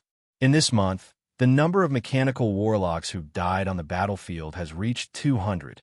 What about those human magi? Less than 5 died. This is not fair. There's nothing unfair about this." An old goblin with a pair of tortoiseshell glasses on the bridge of his nose shook his head. "Human magi like to fight under the protection of magic equipment, but our goblin mechanical warlocks are all fighting on the front lines. Naturally, the ratio of casualties is different. But most of the sacrifices in the war have fallen on the heads of us goblins, and their status is still lower than those human magi. We have to step out and protest, fight for it. When?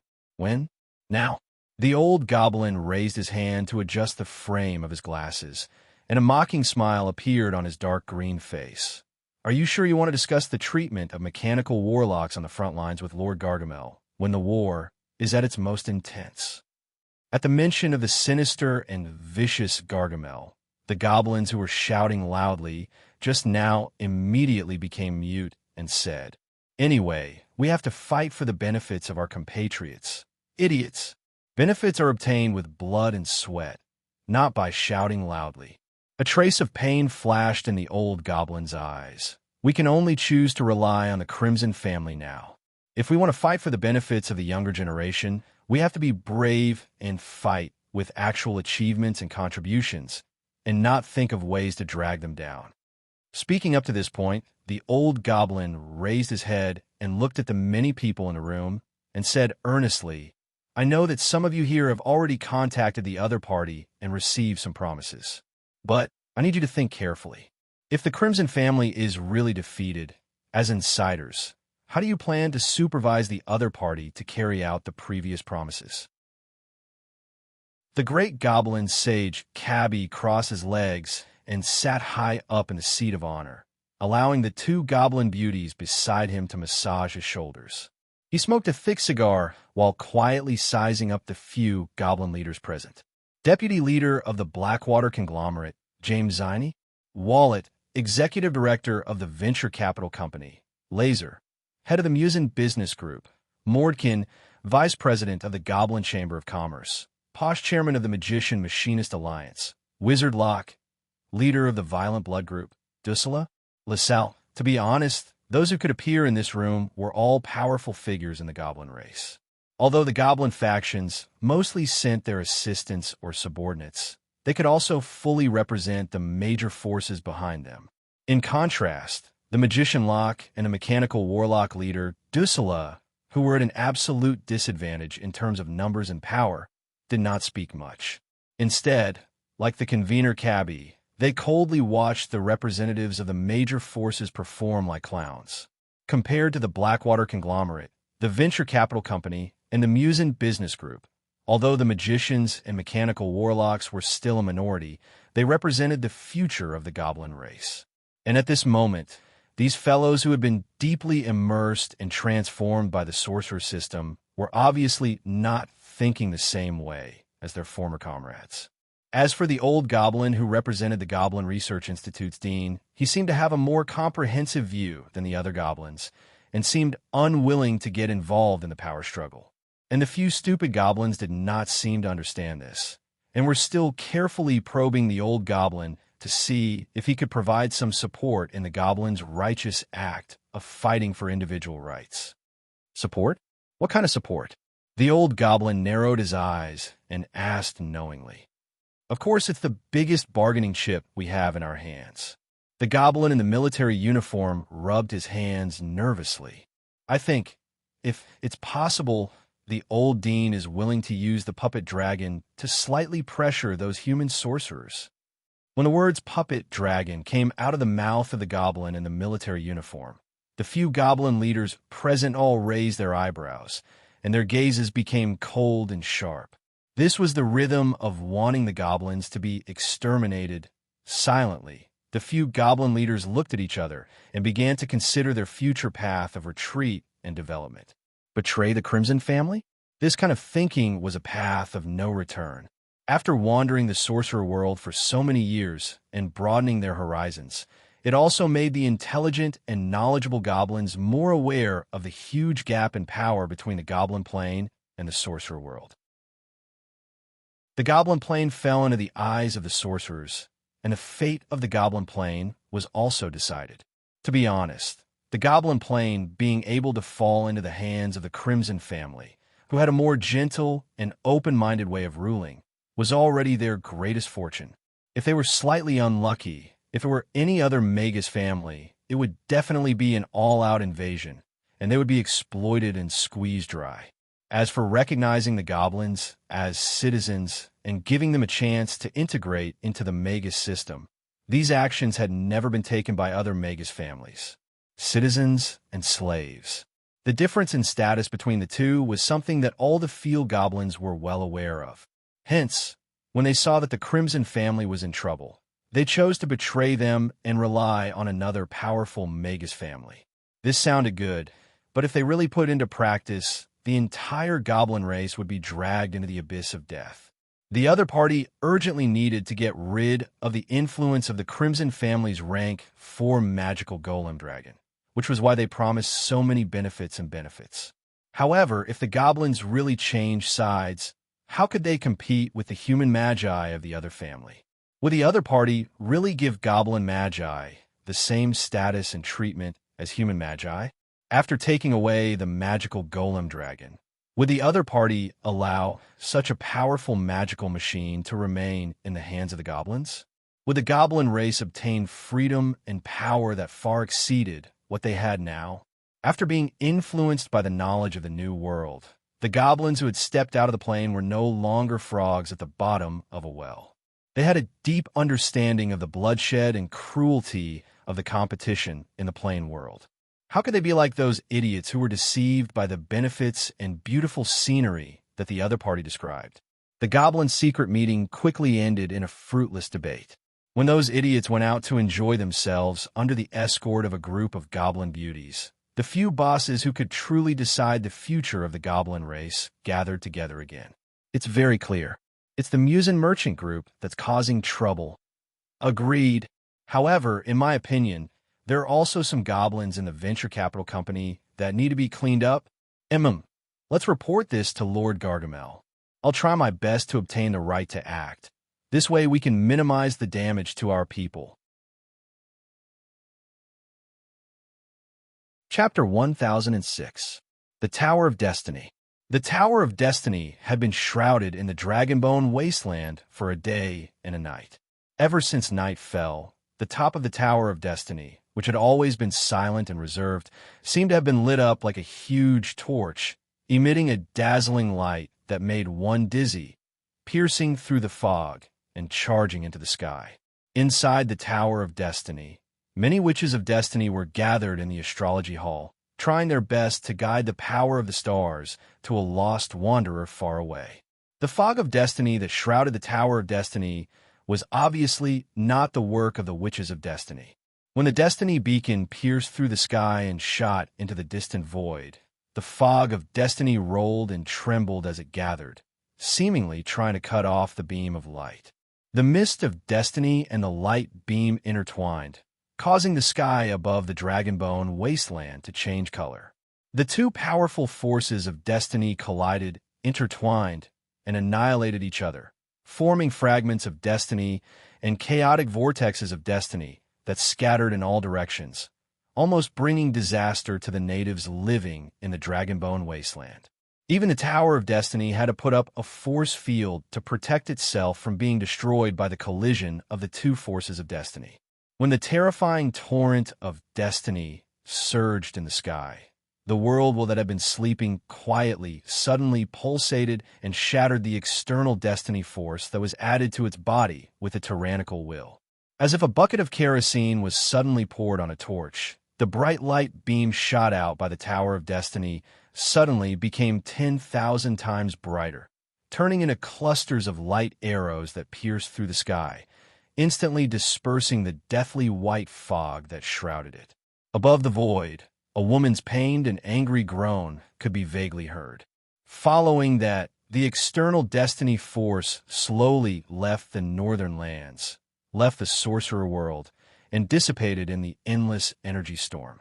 Inside the Tower of Destiny, the fully armed Alice suddenly opened her mouth and couldn't help but spit out a mouthful of blood, dyeing the prophecy scepter in her hand red.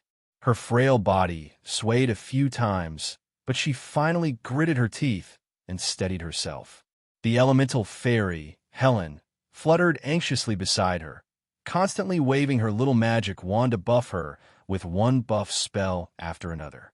Only then did Alice barely manage to survive the battle with the other Witch of Destiny. Grimm had been too careless. The one-time use interplanar teleportation circle he obtained came from the hands of the Destiny, Witch Medusa. If he wanted to use that teleportation circle to return to the wizard world, how could he escape her interference? Fortunately, Grimm had chosen the Tower of Destiny and not the Blazing Flame Monarch when he'd set up the coordinates, giving Alice a chance to save his fate. The Mesa Witches attempted to use the power of destiny to alter the final waymark of the teleportation circle and teleport Grimm to somewhere outside the realm. With the help of the Witches of Destiny, the astrology ritual, the scepter of prophecy, and the power of the river of destiny in the sorcerer world, Alice was able to guide Grimm back to the right path with the space-time beacon. The Mesa Witches' wanton actions had also triggered a backlash from the sorcerer's world. It could be imagined that the first Destiny, which was not much better than Alice at this time, after a delay of 31 hours, The milky white radiance in the teleportation circle began to fade. Only then did the figures of Grimm and the other three materialize, becoming clearer and clearer. As soon as the teleportation was completed, the three witches in the teleportation circle fell to the ground, retching and twitching. Even Grimm, whose vitality was no weaker than a rank 2 sorcerer's, felt dizzy for a long time. Only then did he step out of the teleportation circle. As a rank 3 sorcerer, Grimm had experienced over 100 long-distance teleportations. Even if it was a long-distance teleportation across planes, it would only take him 2 or 3 seconds at most. This time, the entire teleportation process had lasted for 31 hours. It was as if they were caught in the intertwining of two enormous forces of time and space. What was supposed to be a short teleportation process was stretched into an endless flow of time and space.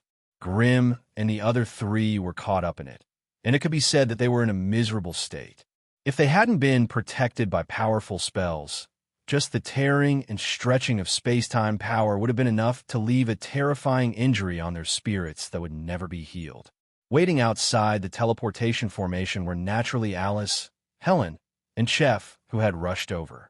When they saw the three strange witches in the teleportation circle, they could not help but look at Grimm. You took too much of a risk this time. You knew that the teleportation circle belonged to her, yet you still dared to use it. If I hadn't sensed it in time and pulled you back, I'm afraid you'd be in the outer realms, having tea with her. Alice complained in a low voice, her face haggard. Grimm now knew that he had been too rash. The difficulty of the interplane teleportation this time had made him realize that something was not right. Now that Alice had mentioned it, he finally understood the story behind it. Seeing Alice's haggard figure and dispirited spirit, Grimm could imagine the fierce confrontation between the two Destiny witches just now. I'm sorry, I was too anxious this time.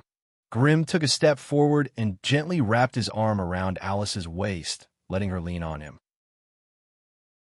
He apologized in a low voice. I don't know why, but I kept feeling that something was going to happen at home, so I rushed back. Alice's pretty face turned red, and she pushed a few times, wanting to leave Grimm's embrace. Unfortunately, the long period of mental and physical exhaustion left her unable to muster any strength. Her hands on Grimm's chest did not seem like she was pushing him, but more like she was caressing something. Grimm smiled and lowered his head to kiss Alice's red lips. Alice moaned and was soon lost in the sweet kiss. Oh my, I'm going to get a pinhole. Little Helen hurriedly covered her eyes and kept bumping around. Chef, who was standing to the side, grabbed Helen and flicked her forehead lightly with her finger as punishment. Only then did she put Helen on her shoulder to accompany her elf, Hannah. After a long time, Grimm finally let go of Alice. Her face was flushed, and she could barely stand. After a while, Alice calmed down a little and pointed at the few haggard witches in the teleportation circle. She asked curiously, Eterial, why did she come back with you? Where's Rena? Hearing Alice mention her mother's name, Chef, who was standing to the side, pricked up her ears. The number of teleportation slots is limited, so we had to come back first. Grimm explained briefly. Rena is still in Invict Plane, helping the witches there rebuild a permanent camp. We even brought back the new teleportation waymark. As long as we give it to the Deceit witches, they should be able to send the rest of the witches back. With their powerful perception of fate, Alice and Chef could feel that the story behind it was not as simple as Grimm said. But in front of outsiders, they did not have the time to ask questions. Under Chef's instructions, two little elves flew in front of the three witches. They waved their little wands, and streaks of magical rainbows entered their bodies, dispelling the remnants of the power of time. Eterial and Old Poison, which were both grade 3 existences. Although their physiques and mental strength were inferior to Grimm's, their foundations were not weak either. When the chaotic power of time and space disappeared, they rubbed their heads and slowly got up from the floor. The teleportation, just now, was definitely not normal. It was just a teleportation across planes, but it almost cost them their lives. Eterial was well aware that there was something fishy going on behind the scenes, but in front of Alice and Grimm, it was not appropriate for her to probe any further. She could only try her best to please them. As a grade 3 deceit, which Ethereal had her own witch tower in the north. Be it her own abilities or the faction she belonged to, Ethereal was not an ordinary person. Otherwise, Rena would not have begged her to protect her. It was all thanks to Lord Grimm's power that we were able to escape from Invic alive. I will remember your kindness. After I return to the clan and report the situation, I will definitely pay you a visit at your wizard's tower. After Ethereal expressed her sincerity to Grimm, she pulled the other grade 1, which into the teleportation formation and teleported back to her tower. Alice and Chave could not help but pout when they saw the tier 3, which being so polite and humble to Grimm, who was at the same rank as her. Most of the northern witches were feminists, and they always looked down on wizards who were weaker than them. No matter what, Ethereal was still a tower leader, and her strength was second only to the 2 tier 4 witches among the Deception witches. She never pretended to be polite to the wizards, but now she was addressing Grimm as Lord. The 2 women could not help but wonder what had happened in the faraway Invic plane to make Grimm so cautious and humble. From the looks of it, he was treating Grimm like a grade 4 magus. Alice could not help but look at Grimm doubtfully. Even though his aura was obscure and mysterious, and she could not see through it, his soul was definitely at grade 3. As if he could see the 2 women's doubts, Grimm smiled and said softly, "Don't think too much. If you want to know, I'll tell you when I have the time." Alice could only nod dejectedly. She then turned her gaze to the only one left, the old hag. Grade 3. She's a grade 3, which, however, the aura on the other party's body was far too strange. Why did he have a feeling that this guy, who looked like a human but not a human, seemed to be connected to Grimm's soul? Contract. Yes, it's the smell of a soul contract. She's a grade 3, which that you enslaved? Alice could not help but ask in shock. Grimm was not a soul wizard, nor was he a psionic warlock. He should not have the ability to enslave someone, right? Moreover, they were both grade 3, so what kind of soul contract could have such a powerful binding effect? It's not me, it's him. Grimm could only shrug and raise his hand to release the plague spirit Remy. Alice looked at the strange grade 3 figure that appeared out of thin air, and her face could not help but twitch. Chapter 1007. News of Grimm's successful return to the Magus world was tightly sealed by Alice. When Mary saw Grimm return to the 5th level of the Blazing Flame Monarch, she immediately pounced on him and bid him to vent her frustrations for being beaten up by powerful enemies all these years. But in the end, her little tantrum turned into a hand-to-hand fight, and Grimm won with much difficulty. As Grimm had been transferred to the top of the Blazing Flame Monarch through the Tower of Destiny, the number of people in the Crimson family who knew of his return could be counted on one hand. Ever since she'd advanced to rank 3, Mary had always thought that her abilities were not inferior to Grimm's. Even if she had to take charge alone, it would not be a problem. However, after this period of time in control of the Crimson family, she suddenly understood the hardships of being the head of a family. There were at least 11 or 12 grade 4 magi in the scattered forest of towers in the central continent, and they had all established their own families or magus organizations.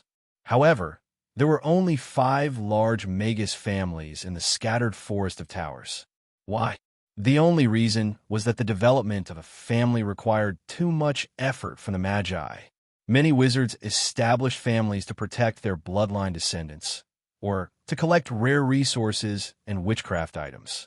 They were not willing to spend too much effort on anything other than magic. Hence, in the central continent where the strong preyed on the weak, it was extremely difficult for them to rise to become large families. This was especially so for families like the Crimson family. They had risen rapidly and gathered a large amount of resources that made others envious, threatening the territories and resources of the surrounding Magus families. They did not even have a strong backer. This was the true reason why the Crimson family had been embroiled in wars for the past 100 years. For example, the Cerubo family that Grimm came from did not have a grade 4 magus, but they had a great grade 6 magus who lived in the outer regions. Therefore, there wouldn't be any blind sorcerer forces looking for trouble with them. Though the Cerubo family and the surrounding magus organizations had never stopped fighting, it was rare for a family to be exterminated like the Crimson family. In less than 50 years, the Crimson family was facing its second extermination. The Fabris family was one of the 5 large magus organizations in the central continent. They had a rank 4 magus backing them, and within the family, there were 15 rank 3 magi. This time, in order to not give the Crimson family a chance to make a comeback, they forcefully gathered 7 grade 3 magi from the other planes they ruled. With such a powerful force, dealing with the Crimson family, who only had 2 tier 3 sorcerers on the surface, was a piece of cake. As for the Crimson family being able to summon a large group of dragons from another dimension, to be honest, the Fabris family was not afraid at all. The Crimson family had their own native mercenary army from other planes, and as a large magus family, the Fabris family obviously had more.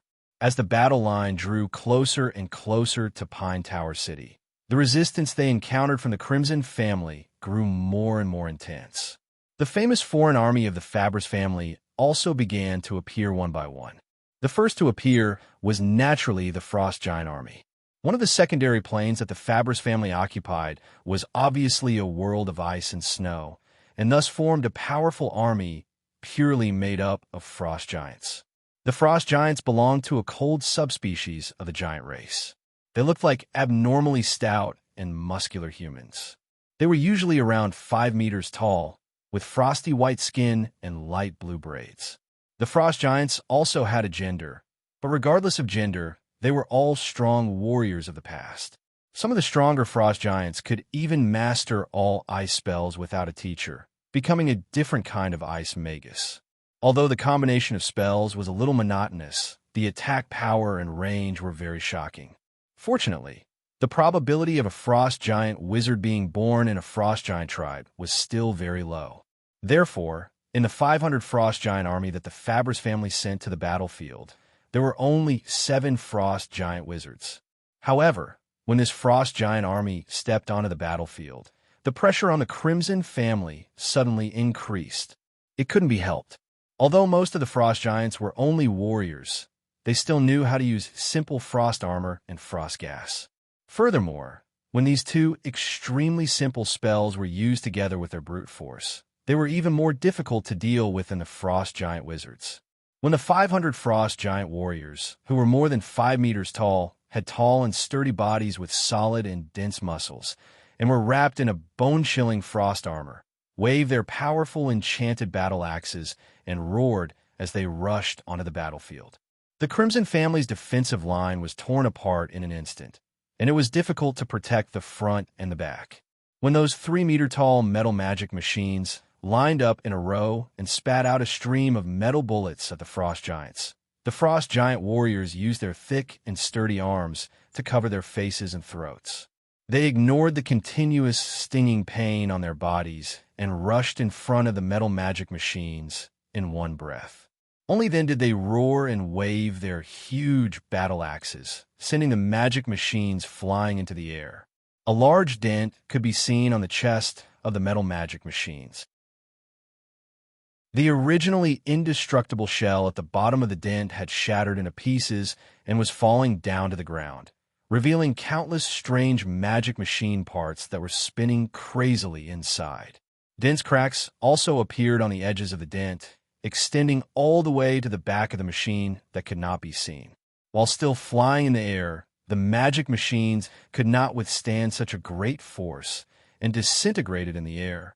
The continuous explosions of the mana circuits and the sudden explosion of the mana source caused the metal magical equipment to explode into a huge fireball in midair, sending thousands of metal shards whizzing in all directions like bullets. Relying on the strength of the giants, even a grade 1 frost giant warrior was not weaker than a grade 2 human anatomy refinery wizard. In a one-on-one battle, The metal magic machines that were not strong enough obviously could not withstand the violent blow of the Frost Giant warrior. In just the first round of charge, the Frost Giant army broke through the first line of defense of the Magic Machine Legion and quickly fought with the second and third line of defense of the Magic Machine Legion. The higher-ups of the Crimson family, who commanded the battle, were also angry. Under their strict orders, a large number of magic machines rushed out of the line of defense and joined the chaotic battlefield. Dense streams of metal bullets crossed the battlefield like rain and hit the tall and imposing body of the Frost Giant warrior. The frost armor condensed by the Frost Giant could not defend every part of the body, but the throat, heart, crotch, armpit, and other vulnerable parts were still very well protected. As for the other parts, the Frost Giant warrior could not care about them at all, so he simply stopped defending and let the opponent attack freely. The metal bullets rained down on the Frost Giant warrior. Some of the kinetic energy was dissipated by the opponent's strong and dense muscles and bounced to the side. Some hit the frost armor and could not hurt the opponent at all except for a large splash of ice and snow. Some avoided the front of the armor and penetrated the opponent's skin that was comparable to leather armor, embedded in the muscle fibers or bones, and then fell as the opponent strode forward. Only the Frost Giant warriors that were focused by 3 to 5 metal magic machines would have their frost armor broken and then be turned into sieves in the storm of metal bullets. But even so, the opponent would still roll on the ground and wail for more than a quarter of an hour before dying slowly and truly. The tenacity and longevity of the Frost Giant warrior's life force could be seen from this. The Frost Giant warriors did not have the strict discipline and neat formation of humans. They formed groups of 3 to 5 and dashed left and right as if they were wantonly hunting the metal magic machines that entered their attack range. The Magic Legion also sent out a large number of close combat magic machines, holding a giant shield in one hand and wielding a 2-meter-long steel sword in the other, fighting with the opponent. As for the other archer-type magic machines, they scattered to the periphery and used the crazy roaring magic cannons and the dense stream of metal bullets to drown the opponent's body. Usually, it would take more than 5 archer-type magic machines more than 3 minutes to completely take down a Frost Giant warrior, and during this period, the magic machines would have to endure the attacks of the Frost Giant warriors in turn. Therefore, to eliminate a Frost Giant warrior, the Magic Legion would often need to sacrifice 7 to 10 magic machines. Taking advantage of the fact that the warriors were holding back the Crimson family's magic machine firepower, the Fabris family's middle and high-ranking magi stepped onto the battlefield under the cover of the Frost Giant mages. Snowstorms that covered the sky, bolts of violent thunder and lightning, shadow spears with terrifying black smoke, and powerful magic fireballs. With the protection of the frontline meat shields, the Magi's attack power was displayed to the fullest in an instant, instantly causing a shocking amount of damage to the Magic Legion. However, the Crimson family was not to be outdone. Amidst the loud and clear sound of steam whistles, 400 goblin mechanical warlocks, the violent blood group, rushed onto the battlefield. Compared to the monotonous attack of the magic machines, the Goblin Warlocks' attack patterns were simply too diverse and dazzling. The magic ray guns on the front of the magic machines shot out dense magic rays of different colors, while the magic cannons on the shoulders on both sides of the magic machines kept moving forward while bombarding continuously. On the other hand, the 2 arms of the war magic machine could shoot out alchemy flames that were dozens of meters long and shockingly hot. On the back of the magic machines, there was a small weapons platform that kept throwing alchemy and self-destructing machinery to every corner of the battlefield. A Goblin Warlock was simply a mobile small arsenal, rumbling forward while continuously firing at all the enemy targets that could move in all directions. The dense rain of bullets, the ferocious firepower, the indomitable momentum instantly raised the morale that was a little low just now. Chapter 1008. It would be difficult to break through the Crimson defense line with just a Frost Giant army. Hence, when the front line became a huge chaotic battlefield that stretched for 4 to 5 miles. The Grade 3 Magi of the Fabris family had no choice but to send the Second Foreign Legion to the battlefield. Mutated Beast Army. This was a terrifying army of mutated beasts that came from another plane, and there were more than 700 of them. The members of the army were all covered in golden scales, and their figures were tall and sturdy. They looked like strange beasts with saber-toothed tigers. Their hands and feet had sharp claws that were a foot long, and they leaped as if they were flying. On the surface, they looked like fierce magical beasts that focused on agility. But every time they stomped on the ground with great force, they would leave a shallow pit where they had been standing. This also showed that they also possessed considerable strength. This was a powerful team that excelled in swift and fierce ambushes. They had both strength, agility, and attack power. It could be seen from the golden scales on the surface of their bodies that they had developed through special means that their defense would not be too bad. If the Fabris family had sent out the mutated beast army from the start, it would have been very difficult for them to break through the crimson defense line that was purely made up of combat magical equipment. Now that the crimson defense line had been torn apart by the frost giant warriors, it was the perfect time for the mutated beast army to charge in and tear the wounds on the enemy's bodies even wider. The mutated beast army that charged into the battlefield like a galloping horse almost instantly suppressed the rising momentum of the goblin warlock, violent blood group. The strange beasts that rushed into the battlefield in groups would quickly and violently pounce wherever they went, using their sharp claws and sharp teeth to knock down the metal magical equipment one by one. They were obviously a powerful species filled with intelligence. They deliberately avoided the incomparably thick metal shells of the combat magical equipment and instead targeted their slightly weaker joints and magical weapons. Under their sharp teeth and claws, even ray guns and cannons made of magical alloys would be torn into pieces that filled the sky. Without magical weapons, the combat magical equipment could only fight in the most primitive way, and their power was naturally not as great as before. When the ferocious firepower of the combat magical equipment poured down on the strange beasts, the metal bullets would be reflected by the golden scales that were harder than steel, and the magical rays would be deflected to the side. Only the magical fireballs that suddenly exploded could leave bull-sized scorch marks on the bodies of the exotic beasts. However, compared to the huge bodies of the tiger demon beasts, this bit of damage was not enough to make them lose their fighting strength. On the contrary, the intense pain stimulated the tiger demon beasts to become even more ferocious and brutal, and they became even more valiant in killing. Many of them even broke through the defensive line of the combat magical equipment and rushed to the rear where the goblin war chariots were located, turning the area into a mess. For a moment, the magic cannons of the chariots were stopped, just as the demonic tigers and beasts were wantonly charging at the crimson defense line. Dragon roars could be heard from the distant Pine Pagoda City. Majestic giant dragons covered in green scales flapped their wings and rose into the sky, rushing to the battlefield at lightning speed. The ones that appeared were the green dragon underlings that Adina had brought out from Phalar.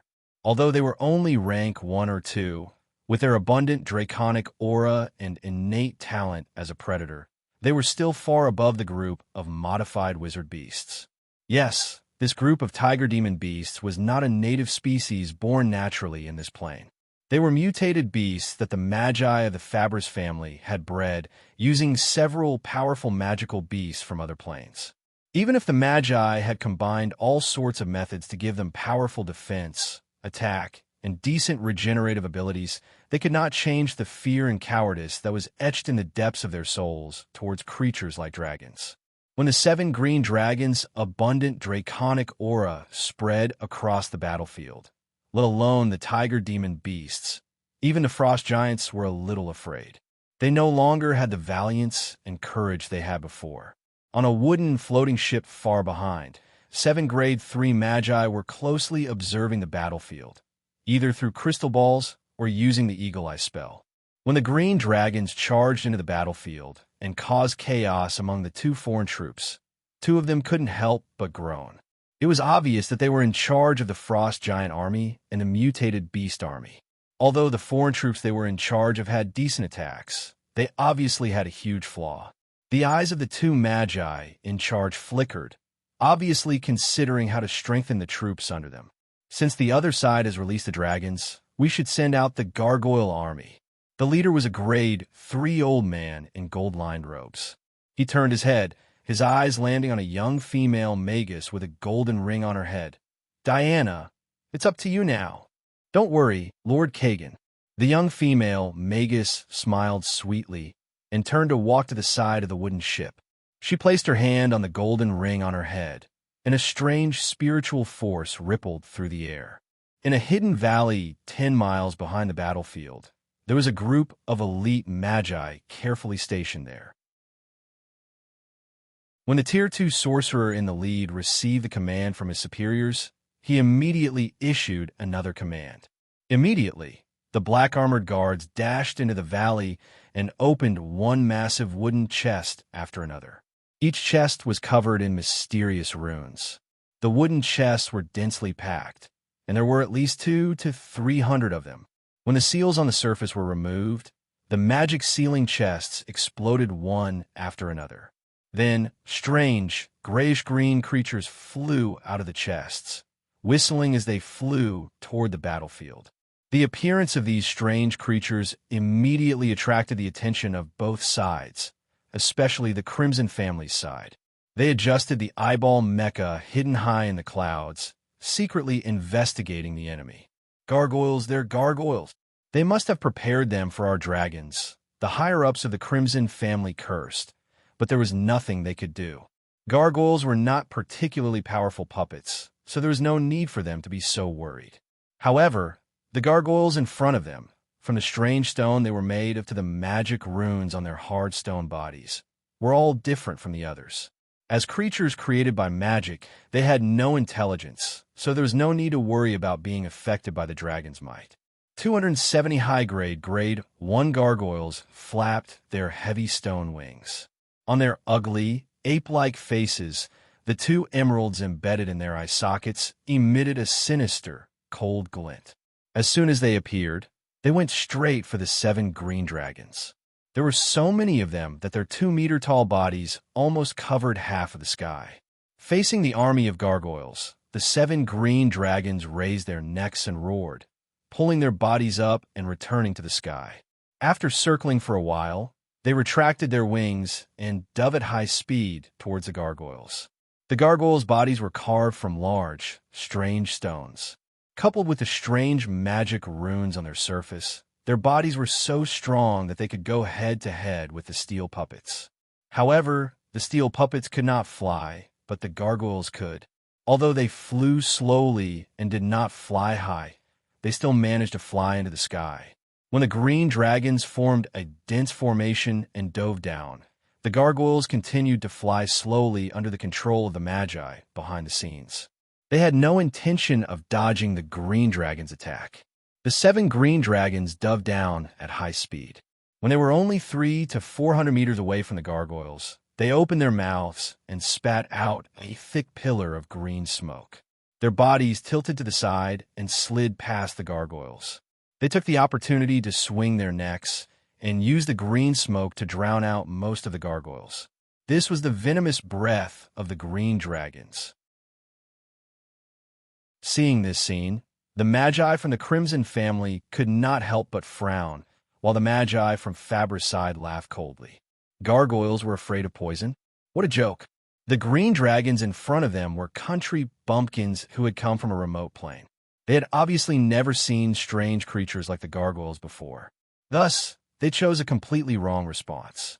On the battlefield, any mistake would have a price to pay. Suddenly, a series of greenish-gray chains shot out from the thick, poisonous mist. At such a close distance, the green dragons were caught off guard. In an instant, 3 of them were wrapped up by the strange chains that were as dense as a spider's web. The other 4 green dragons flapped their wings and rose into the sky again. However, these 3 green dragons flapped their wings for a long time, but could not fly higher. Using this time, The gargoyles flapped their stone wings and pounced forward, drowning the bodies of the 3 green dragons in an instant.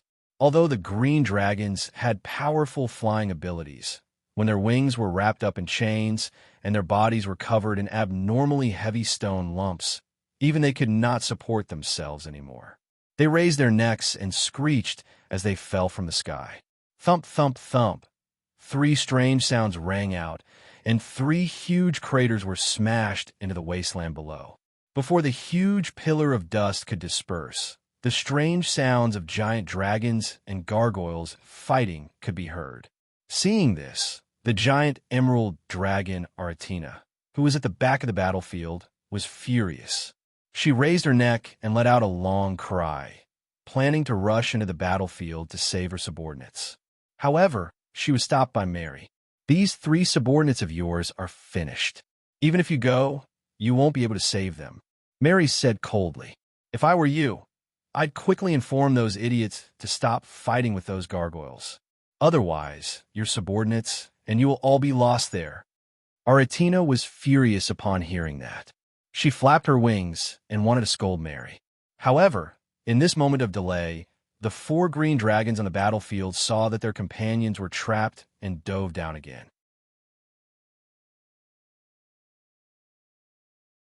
Chapter 1009. A team of 3 Grade 2 and 4 Grade 1 green dragons was wiped out just like that, in a small dimension. Such a team could even plunder the entire dimension and take over a country as their hunting ground. But here, in an internal war between 2 families, they were wiped out by the gargoyles before they could even let out a fart. Of course, as top-tier predators, the 7 giant dragons were not so easy to kill. The gargoyles paid the price of 98 fresh lives, but they were all torn, bitten, or rammed into by the green dragons, smashing them into giant rocks that scattered all over the ground. After using their numbers to crush the dragons, the remaining 100 or so gargoyles once again rose into the sky and started moving towards the main battlefield. If these stone monsters, which were carved out of hard rocks and had strong magic and physical resistance, were allowed to charge into the battlefield, the Crimson family's already weak main battlefield would probably collapse. Thus, under the command of the higher-ups, the 2 floating airships, surrounded by hundreds of goblin airships and thousands of eyeball aircrafts, charged towards the black mass of gargoyles. Naturally, the first thing they came into contact with was the shocking number of eyeball aircrafts. The eyeball aircrafts, which had always been successful, were now helpless against the strange gargoyles that did not have any vital points or organs. They were completely animated by witchcraft. There were close to 1,000 of them, and they were like buzzing, prickling mosquitoes. They quickly circled around the gargoyles, and rays of scorching light rained down on the gargoyles' bodies.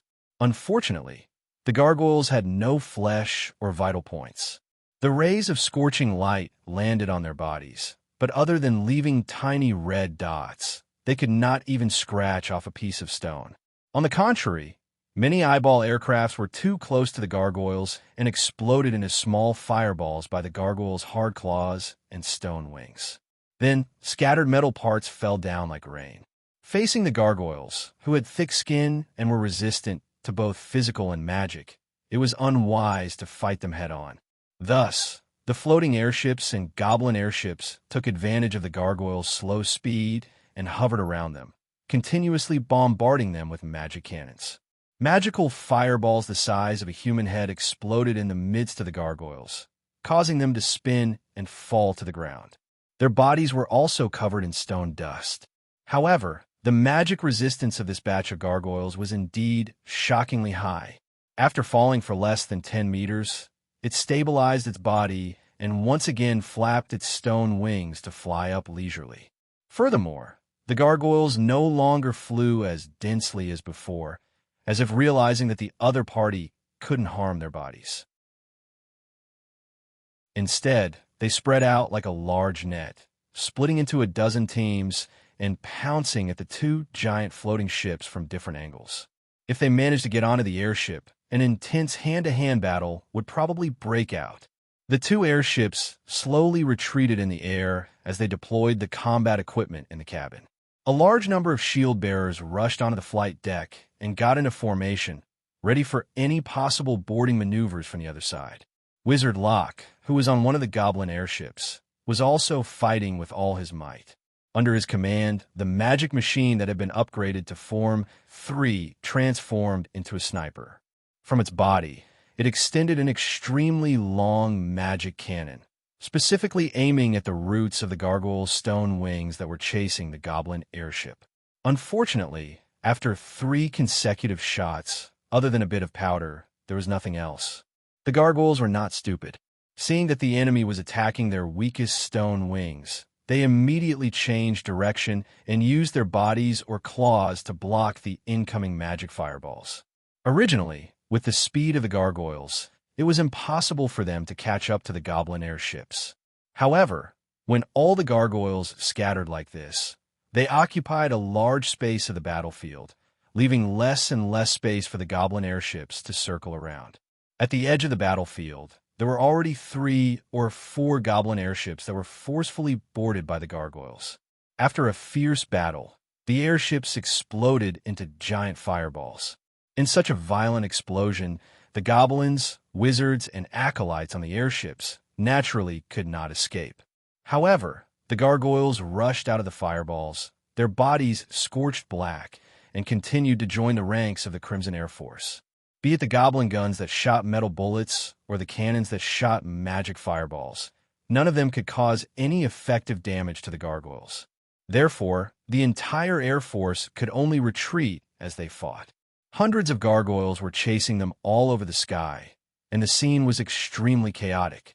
Magic Archer Sando, who was on another goblin airship, shot an arrow and blasted a gargoyle into the air. The gargoyle flipped a few times in the air before regaining its balance, temporarily preventing the gargoyles from boarding the airship by force. However, there were still 7 or 8 gargoyles around her airship, eyeing her like a tiger watching its prey, slowly approaching. If any of them managed to get on the airship, the only way to escape would be to self-destruct. Little Loke, didn't you say that you're the smartest? Think of something, or we're all going to die here. Sando shot out exploding arrows one after another, repelling the gargoyles that attempted to board the airship. She screamed at Wizard Loke, who was nearby, as she fought with all her might. What can I do? Our weapons and attacks can't hurt them. Do we have to go up and bite them with our teeth? Wizard Loke was also sweating profusely. He was thinking quickly as he commanded the battle. Hurry up. Use your smart little brain to think of something, or I'll retreat first. Can't we kill them? Can't we at least tie them down? That's right, tie them down. Goblin Loke's green, bean-like eyes suddenly lit up after being reminded by Sando. Mocha, don't use the sniper cannon anymore. Use the alloy net. After receiving Master Loke's order, the transformation magic machine called Mocha immediately transformed into a strange thrower. It aimed at a gargoyle and threw a metal ball the size of a fist. While the metal ball was still flying through the air, it suddenly cracked open and turned into a strange alloy net about 3 meters in diameter, firmly trapping the gargoyle within. The gargoyle's body couldn't even be damaged by magic fireballs, so why would it be afraid of an alloy net that was only as thick as a finger?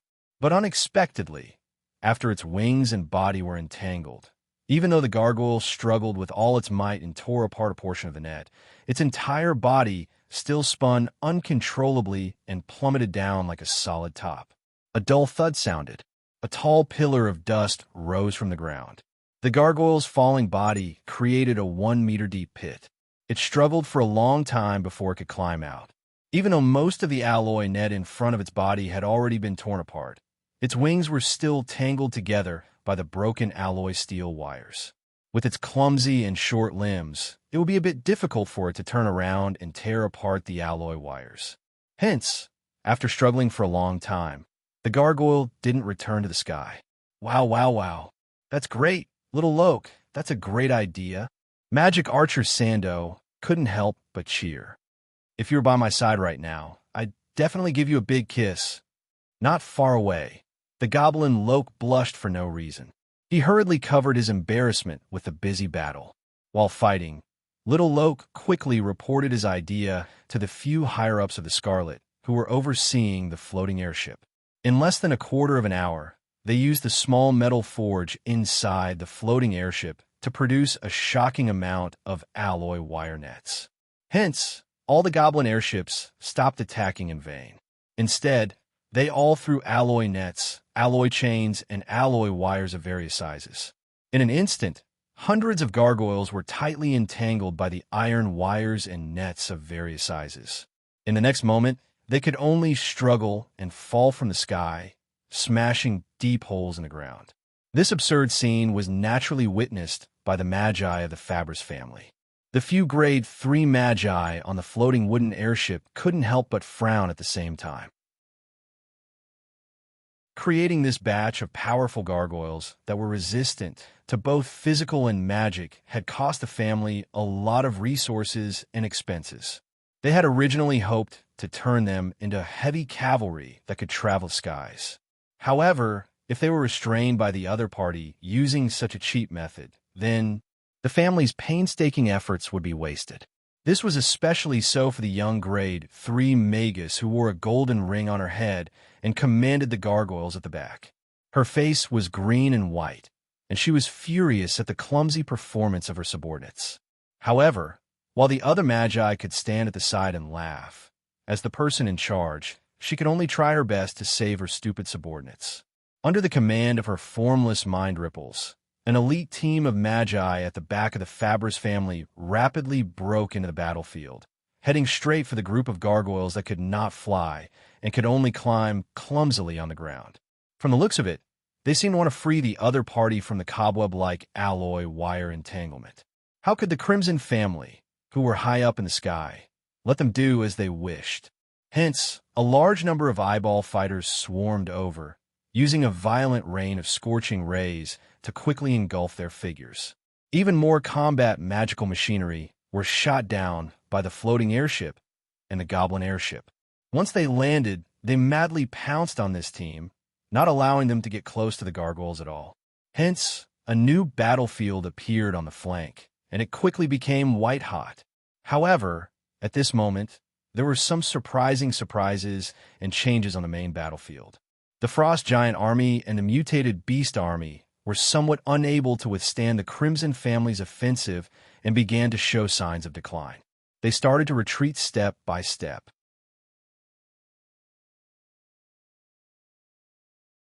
Chapter 10:10. What defeated the two foreign legions was none other than the Crimson Army's most inconspicuous self-destructing machines. These self-destructing machines were usually only the size of a human head, and they advanced and retreated together with the Magic Machine Legion. Once a battle broke out, they would roar and gather in groups, screaming as they charged towards the densest part of the enemy's army, and then suddenly self-destructed. Their lethality mainly relied on the modified magical energy and the countless armor-piercing shrapnel hidden within, a classic indiscriminate attack. Although they were small in size, their numbers were shocking. Even though most of them were destroyed by spells and ice spells, there were still many self-destructing machines that managed to successfully self-destruct in the middle of the foreign legions. One or two self-destructing machines might not be much, but as the number of self-destructing machines increased, the lower bodies of the two foreign legions inevitably suffered some damage. The Frost Giant warriors were mostly injured in their furry, black feet, while the mutated beasts were injured in their lower abdomens, which lacked the protection of the golden scales. These small injuries did not seem to matter at first glance, but once they accumulated, they would seriously slow down their attack or movement speed. On the main battlefield where the artillery fire was concentrated, a frost giant that stumbled as it walked, or a magic tiger that stopped from time to time to lick its wounds, were the best targets for the goblin chariots at the back. Hence, after a bloody battle, although the two foreign legions were still valiant, it was inevitable that they would be quickly depleted.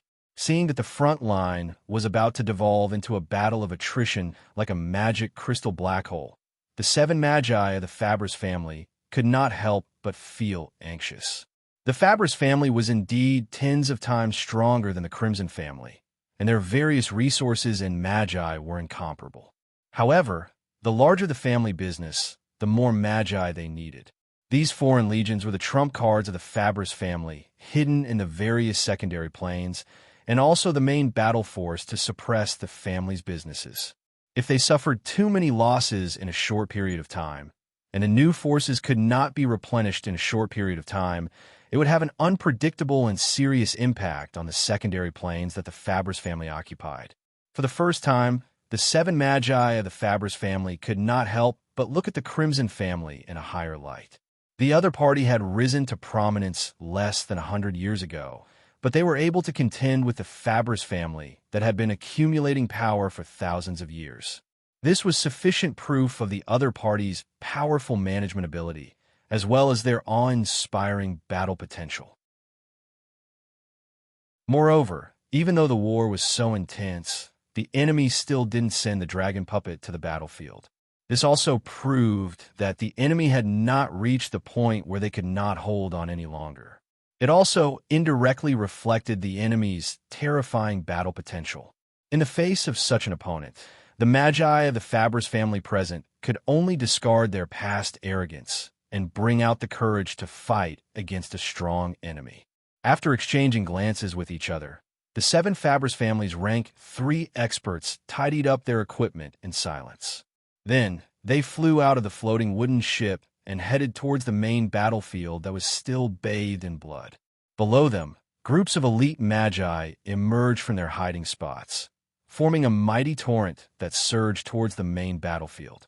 Facing the hundreds and thousands of magi of the Fabris family, the Crimson family began to frantically gather their battle strength and slowly inject it into the family's formation.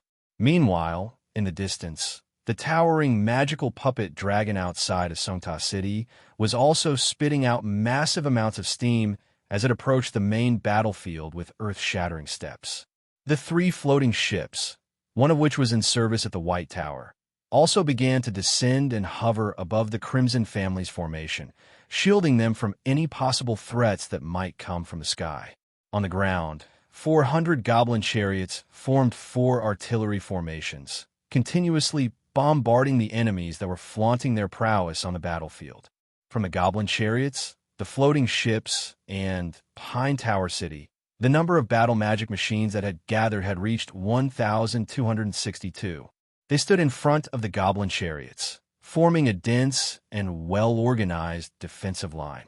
Any creature that wanted to attack their defensive line would have to endure the bombardment of hundreds of magic cannons, as well as the magic cannons above their heads.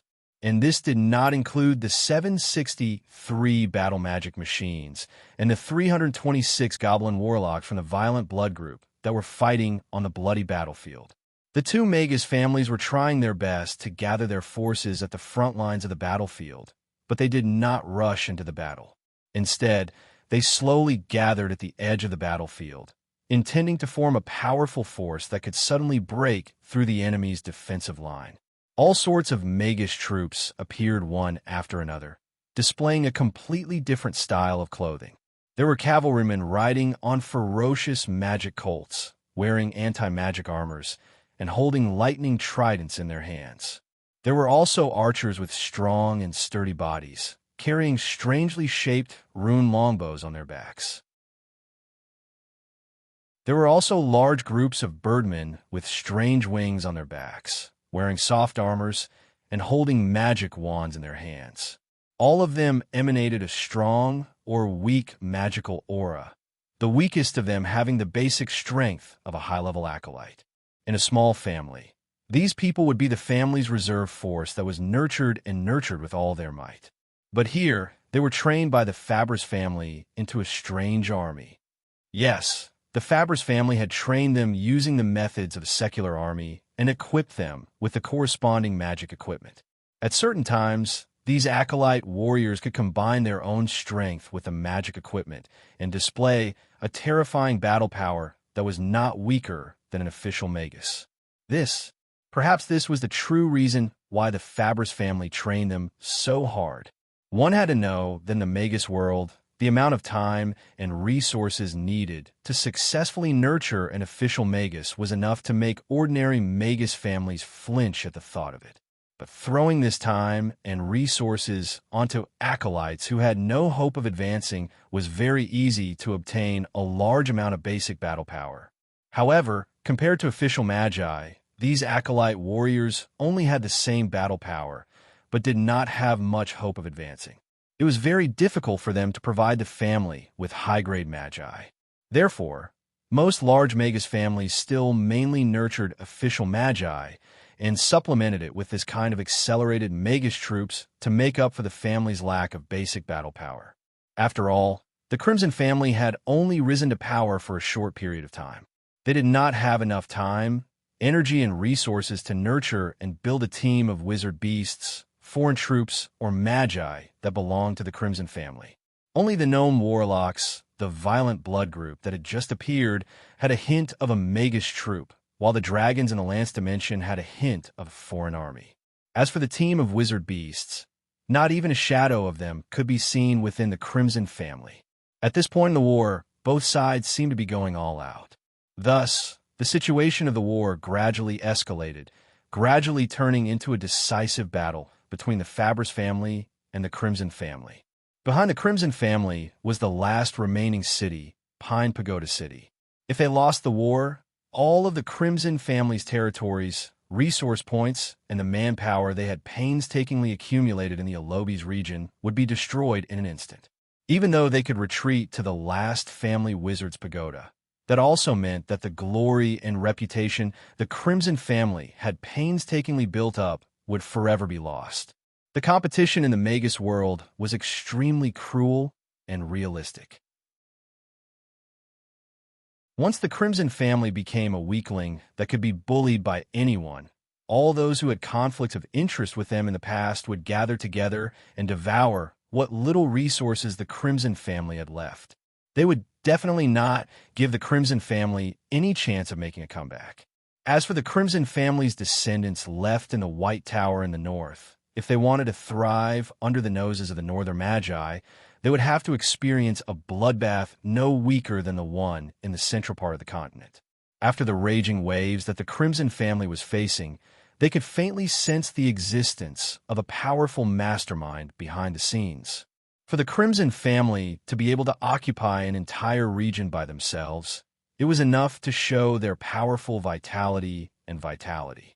Under normal circumstances, even though there would be some despicable and conflicts of interest with the older Magi families, there would rarely be a war where they would go all out and completely eradicate the other party.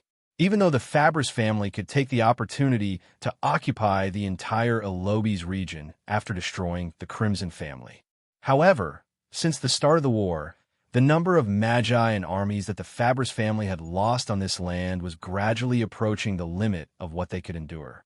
At this rate, even the great Fabris family would face the possibility of the family's overall strength weakening abruptly for a period of time, even if it was the Fabris family with a large fortune. It was precisely because they did not wish for things to reach that stage that the 7-rank 3 Magi of the Fabris family could not restrain themselves and personally stepped onto the battlefield. They hoped to use a violent and thunderous strike to crush the last resistance of the Crimson family and end this long and arduous magus war as soon as possible. The 7-rank 3 Magi lined up in a row and used all sorts of methods to float above their own camp.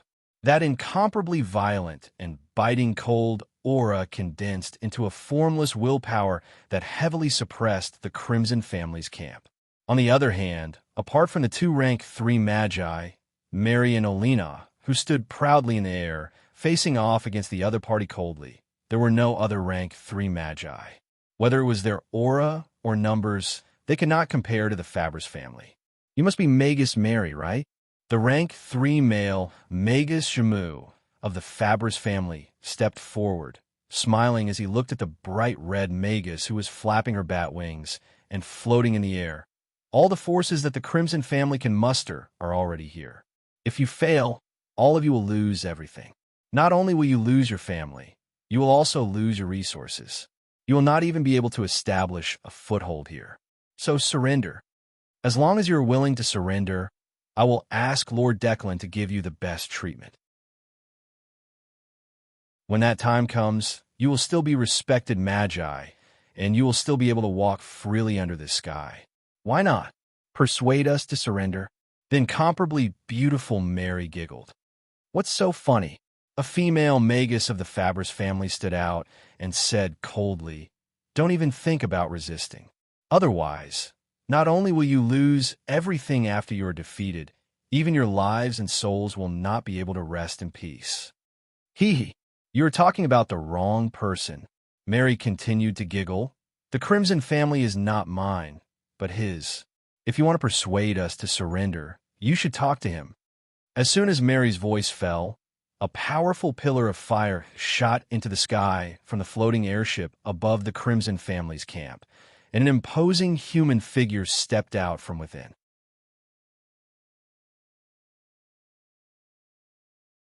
Chapter 10:11. How high was Grimm's prestige in the Crimson family? This might not be obvious normally, but it was vividly displayed on the battlefield of a clan that was the focus of attention from tens of thousands of people. The Crimson family was originally created by Grimm, and this legendary fire wizard, Grimm, had carved the name of the Crimson family into everyone's heart.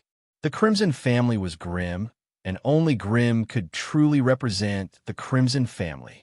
No matter how badly the Crimson family had been suppressed by the enemy, no matter how many resources and territories the Crimson family had lost, when Grimm's iconic body of flames appeared in front of everyone, the emotions of the Crimson family members were instantly ignited.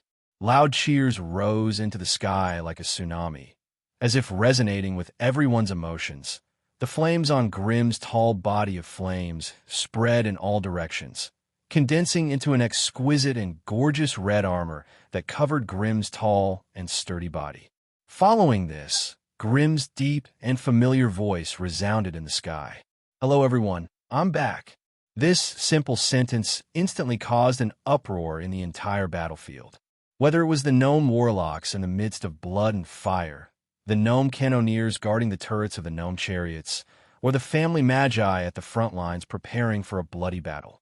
Everyone was excited, their eyes red, and they began to shout the legendary fire wizard's name at the top of their lungs. Not just them. Even the command hall of the giant floating airship was filled with thunderous applause and cheers. This was especially so for the higher-ups of the Crimson family, Gargamel and Winley.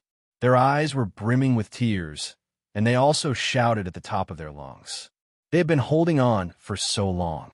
They had poured their blood, sweat, and tears over the past few months, guarding the front lines without sleep, enduring countless rumors, and withstanding unimaginable pressure from outsiders.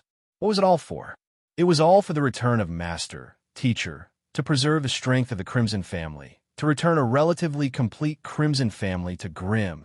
At this moment, looking at the familiar crimson pillar of fire in the tall and majestic body, countless grievances, frustrations, and perseverance turned into hot tears that gushed out from Gargamel and Winley's eyes. They could only use the most primitive and passionate roars to vent the agitation in their hearts. With Lord Grimm, they wouldn't have to suffer so much anymore. Even if Grimm was alone and had millions of enemies, the Crimson sorcerers' hearts calmed down. They firmly believed that no matter how difficult the situation was, no matter how difficult the battlefield was, the great legendary fire wizard, Lord Grimm, would definitely lead them to a path of survival. Grimm stood high in the sky, surrounded by surging flames. His powerful and sharp mind sensed the strong beliefs of the Crimson family members without missing a single bit. From magi to acolytes, even the ordinary goblins were filled with endless trust and respect for him. This was the source of the power of faith. Usually, this power wouldn't show itself easily, so he didn't notice it even when it was wrapped around him. But today, in the face of a powerful family, everyone's hidden emotions were triggered and erupted. Hence, when Grimm walked out from the crowd, he could clearly feel a mysterious and strange power pouring into his body through the mysterious laws of the plane. This caused his stalwart body, which was hovering in the sky, to become even heavier and more condensed for no reason.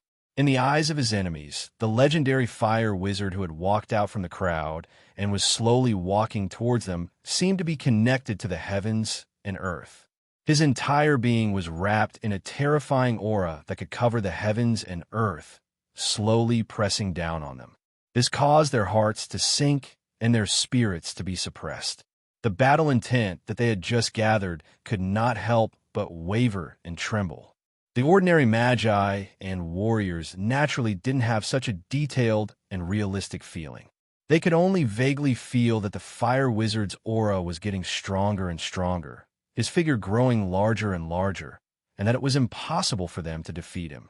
Although this feeling was very vague and strange, it was directly etched into their souls and hearts, which was why they believed it without a doubt. When the battle truly broke out, the ordinary warriors and magi probably didn't even have the courage to wield their weapons against Grimm. The morale and battle intent of the Fabris family's camp immediately dropped, becoming dispirited. Damn it, this is the power of laws. That fire wizard actually activated the laws of the plane. How is this possible? I'm not seeing things, am I? Bastard, isn't he only grade 3? Others might not understand what was happening, but the 7 grade 3 magi of the Fabris family who were at the front lines and felt it the most clearly understood everything. That damned fire wizard had actually coordinated with the plane's origin consciousness and activated a trace of the power of the laws of the plane, etching the thought of defeat into the minds of the members of the camp. According to what they knew, this should be a power that only those old monsters at the peak of grade 4 could have. The power of laws was a strange and mysterious force that was produced when the laws of the world operated.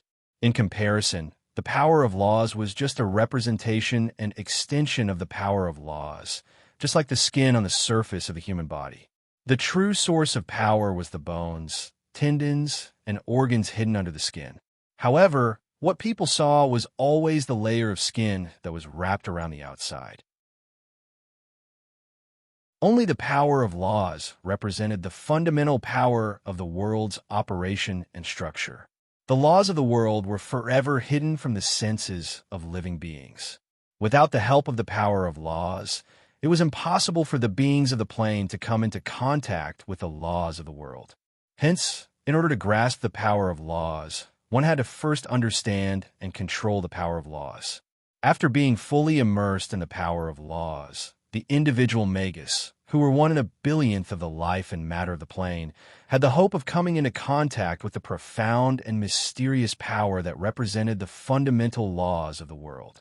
The performance of the legendary fire wizard in front of them at the moment was to borrow the sudden burst of strong faith from the members of the family to activate a trace of the power of the laws of the plane. Although this was somewhat opportunistic, it also brought about a reverse battlefield punishment to the morale and will of the Fabris family. Once the Fabris family was at a slight disadvantage on the battlefield, it was possible to ignite the seed of failure hidden in the hearts of the members of the family, leading to unpredictable battlefield risks. Faced with a situation where they could only win and not lose, the 7 grade 3 magi could not help but curse inwardly at the same time. Magi all had strong and tenacious hearts, and were unlikely to be affected by this seed of failure. However, the impact on the acolyte-level magi teams and foreign legions was too great. Once they lost a battle, it was very likely that they would do all sorts of unimaginable things under the influence of failure and depression, such as screaming, making noise, running around randomly, or directly collapsing. These actions could further amplify the pessimism and depression of the other warriors, leading to more serious consequences. It's just a small trick. They don't have enough high-grade magi. We can use numbers. Wizard Jamu panicked and hurriedly encouraged the magi on his side. However, before he could finish his sentence, some changes suddenly occurred at the back of the Crimson family's camp. Waves of resonant dragon roars came from Pine Tower City, and then 7 or 8 strange giant dragons of different races flew into the sky, rushing towards the battlefield at lightning speed. The 2 in the lead were the grade 3 Thunder Dragon arms and the giant emerald dragon Aratina. Following behind them were a few Grade 1 and 2 subordinates that they had just subdued in the lance plane. When the dragons appeared, a huge teleportation door suddenly opened behind the Crimson family's goblin chariots, and a shocking number of metal magic machines swarmed out. The one in the lead was the 4-meter-tall clone brain with the head of an octopus Gru. These foreign forces of the Crimson family were obviously snobbish. When Mary, Gargamel, and Winley were in charge of the family, they had always ignored their orders. However, now that Grimm had returned, they didn't even need the fire magi to threaten or intimidate them.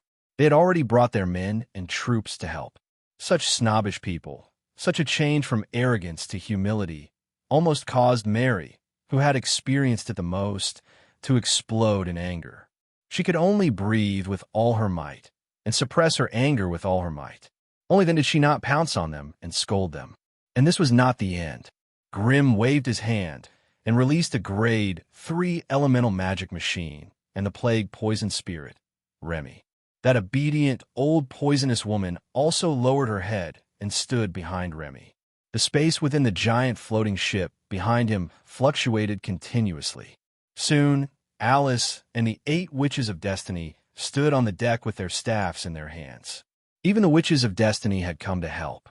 Looking at the dazzling scene in front of them, the 7 Grade 3 Magi of the Fabris family felt even more depressed. Wizard Jamu, who had been cheering them on, instantly became silent. Damn it, just a moment ago, their family still had the advantage in terms of quantity and quality of Magi, but in the blink of an eye, they had become the weaker side. Wasn't this too inconceivable? The high-ranked Magi of both sides were gathered together, facing each other across a few hundred meters in the air. Scorching gazes swept across each other, the shock and amazement they brought unable to fade from their faces. The Fabris family naturally had 7 Grade 3 Magi at the forefront. All of them were veteran Magi who had been famous for a long time. Whether it was their individual strength or the magic equipment they had, they were far superior to those of the same rank. On the Crimson family side, the legendary fire Magus Grimm, the Blood Queen Mary, the Witch of Destiny Alice, the Magic Breaker Assassin Ollie, the Thunder Dragon Arms, the Emerald Dragon Aratina, the Elemental Magic Machine, the Plague Poison Spirit Remy, the Old Poisonous Woman. Unexpectedly, the number of Grade 3 Magi that the Crimson family had brought out was even more and fiercer than the overbearing Fabris family.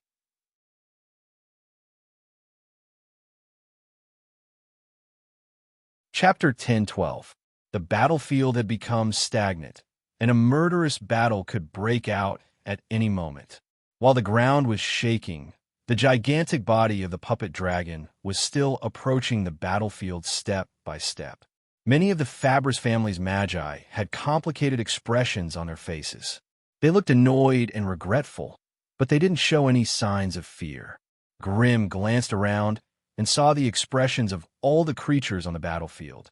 Suddenly, he had an idea and said in a loud voice, "Since Lord Declan has arrived, why don't you come out and meet me?" The 7 Grade 3 Magi from the Fabris family were stunned at first, and then they showed an expression of disbelief. Their leader, Jamu, had a gloomy look on his face.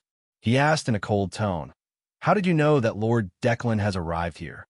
No wonder Jamu was so surprised.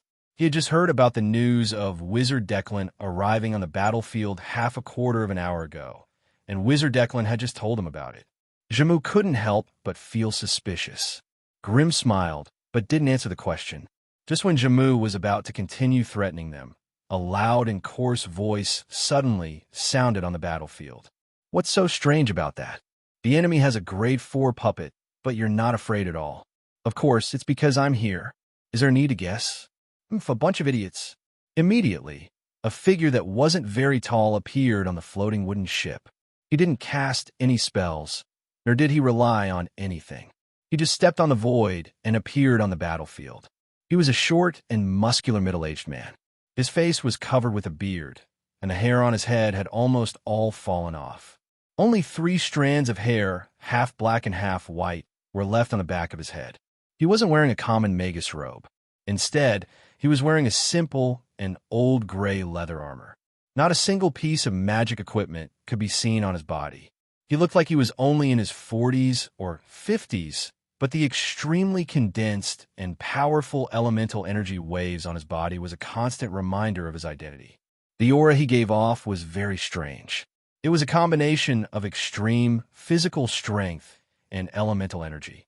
It seemed calm and reserved, but also had the agitation and liveliness of the wind elemental energy. Especially when the middle-aged man looked at him from afar, the flames in front of Grimm suddenly became much more docile and docile. Grimm squinted his eyes slightly to alleviate the stinging pain brought to his eyes by his opponent's dazzling power. Although the AI chip was working at full capacity, the scans were only filled with messy data. The elemental spectrum from the elemental vision was no less than Grimm looking at the sun from a close distance. It was already a miracle that his eyes weren't blinded by the dazzling light. Grimm shut down most of the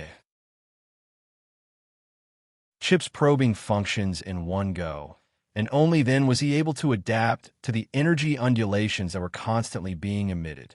Otherwise, what his eyes scanned would always be a glaring blood-red light.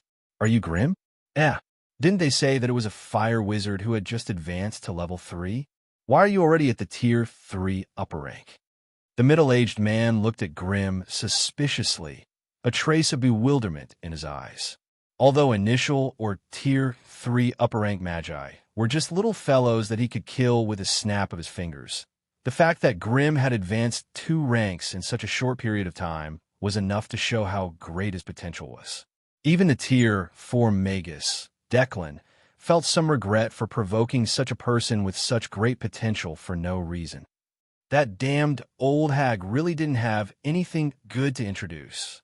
After killing this fire wizard who had improved at lightning speed, it was time to make that old hag pay the price with a trace of displeasure in his heart. Declan looked at Grimm with a faint murderous intent. He had never placed the tiny Crimson family in his eyes, but he definitely could not let this fire wizard go. If he let him escape and advance to tier 4 in the future, the Fabris family would be in trouble. As if feeling the terrifying pressure from the tier 4 magus, Grimm's body floated backward slightly. Behind the Crimson family's camp, the tier 4 magus golem dragon quickened its pace. With rumbling steps, it passed through the camp and arrived behind Grimm. Is this what you're relying on? A metal golem with the strength of a tier 4 magus? Wizard Declan watched coldly. He did not stop Grimm from reuniting with the magus golem dragon. Since he had already locked onto Grimm's mental wave, he did not worry that Grimm would take the opportunity to escape. Thus, he calmly waited for Grimm to get ready for battle. Kid, let me tell you a trick. If you really have the chance to advance to tier 4, you will naturally understand that no matter how powerful the support is still not as powerful as your own strength. Just like this. Break. Up to this point, Wizard Declan let out a roar. His right arm, which wasn't particularly sturdy, suddenly doubled in size without a sound. He then threw a punch at the giant golem dragon that was striding forward. The fist was not huge, nor was it fast, but when it was infused with an unparalleled divine force, it had the power to turn something rotten into something magical. The originally transparent wind elemental energy was compressed around the fist, condensing into a layer of translucent fist shadow. Following Declan's roar, the fist turned into a dazzling light and flew straight towards the magus golem dragon's raised metal head. A strange, ear-piercing shriek rang out on the battlefield. The fist shadow flew rapidly while absorbing the agitated wind elemental energy in the air into its body like a whale sucking in water. By the time it arrived in front of the magus golem dragon, the berserk energy within it had already reached a level that made Grimm's heart palpitate. 1,100 degrees, a casual punch from the magus golem dragon had already reached 1,100 degrees. As expected of a tier 4 magical weapon of war. Over the years, the demonized gnomes hiding within the puppet dragon had merged with it to the point of becoming one with it. The metal shell on the back of the magus golem dragon flipped, and a dense number of magic cannons extended out from it. It bombarded the fist shadow that was getting closer and closer. However, the latter's energy was obviously more condensed. It blasted away the countless energy fireballs like a hot knife, threw butter, and rushed to the front of the Magus Golem Dragon. The Magus Golem Dragon opened its huge mouth, and a huge energy beam as thick as a water tank streaked across the sky. It could not stop the fist shadow, and it finally exploded when it was only 5 meters away from the Magus Golem Dragon. The overflowing energy waves shook the void, and a ring-shaped dust pillar that was 3 to 4 meters tall was swept away, pushing everything in its surroundings away. Even metal magic machines that weighed 4 to 5 tons could not stand in the dust pillar's path. They were blown into the air by the strong wind and were thrown hundreds of meters away. The goblin chariots that were caught in the dust pillar were also swept away. For a moment, the Crimson family's camp was in chaos. However, the shockwaves did not let the opposing team go. Amidst the raging storm tides and huge dust pillars, the sorcerer teams raised huge protective light shields to protect themselves. However, from the flickering energy of the barriers, it was obvious that they were having a hard time holding on. The foreign legions that did not have the protection of the barriers could only turn into flying gourds, screaming as they flew into the air and slammed heavily on the ground. If not for their thick skin, there would have been a large number of casualties. Now, not to mention the Crimson family, even the Fabris family was in a difficult situation and could hardly continue. Oh, this metal puppet is quite interesting. Then let me show you the true might of a tier 4. Declan flicked his finger, and a fingernail-sized wind pressure bomb flew towards Grim like a bullet. At this moment, Grim had already flown above the puppet dragon's head. Just as he landed on the small platform between the dragon's horns, he sensed the approaching danger. In the blink of an eye, multiple flame shields and 2 lava shields appeared in front of him. Asterisk poo pu pu. Asterisk after a series of frightening muffled sounds. 4 flame shields were shattered in the air, scattering into sparks all over the sky. On the other hand, the 2 lava shields, which were made of pure lava boulders and crimson lava, also had 2 tiny holes pierced through them. In the end, the wind pressure bomb and the 5th flame shield perished together, allowing Grim to avoid the embarrassing situation of being injured at the start of the battle. Seeing the last 3 flame shields in front of him and the scattered flame fireflies, Grim felt a chill run down his spine. The shock in his heart and on his face could no longer be concealed. As if sensing Grim's thoughts, the puppet dragon beneath him roared towards the sky. An almost transparent force field rose from its huge body, protecting both itself and Grim. Grim stood firmly on the dragon's platform and looked up at Declan, who was diving down. Pieces of equipment that were overflowing with powerful magical fluctuations began to appear. Sodden's divine ring, burning corona magic crown, flame emblem bracelet, fearless belt, ash boots, fire dragon's breath pendant, ghost scepter, temple ring. The ghost scepter was obtained from the psionic warlock Benica. It could instantly transform the wielder's body into a ghost form, allowing them to avoid physical damage in the real world. The temple ring was obtained from a tier 3 holy knight. It could strengthen the wielder's willpower and make them immune to all elemental magic damage for 5 seconds. As for the other equipment, Grim had also obtained a large pile. However, there were only a few that were of any use to him. Of these 2 pieces of equipment, one was obtained from a witch hunter and the other was obtained from a holy knight. When used together, they could allow Grim to avoid a fatal attack.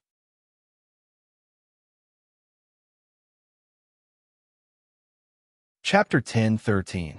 The Magi teams and foreign legions that were valiantly marching onto the battlefield a moment ago began to quickly retreat into the distance.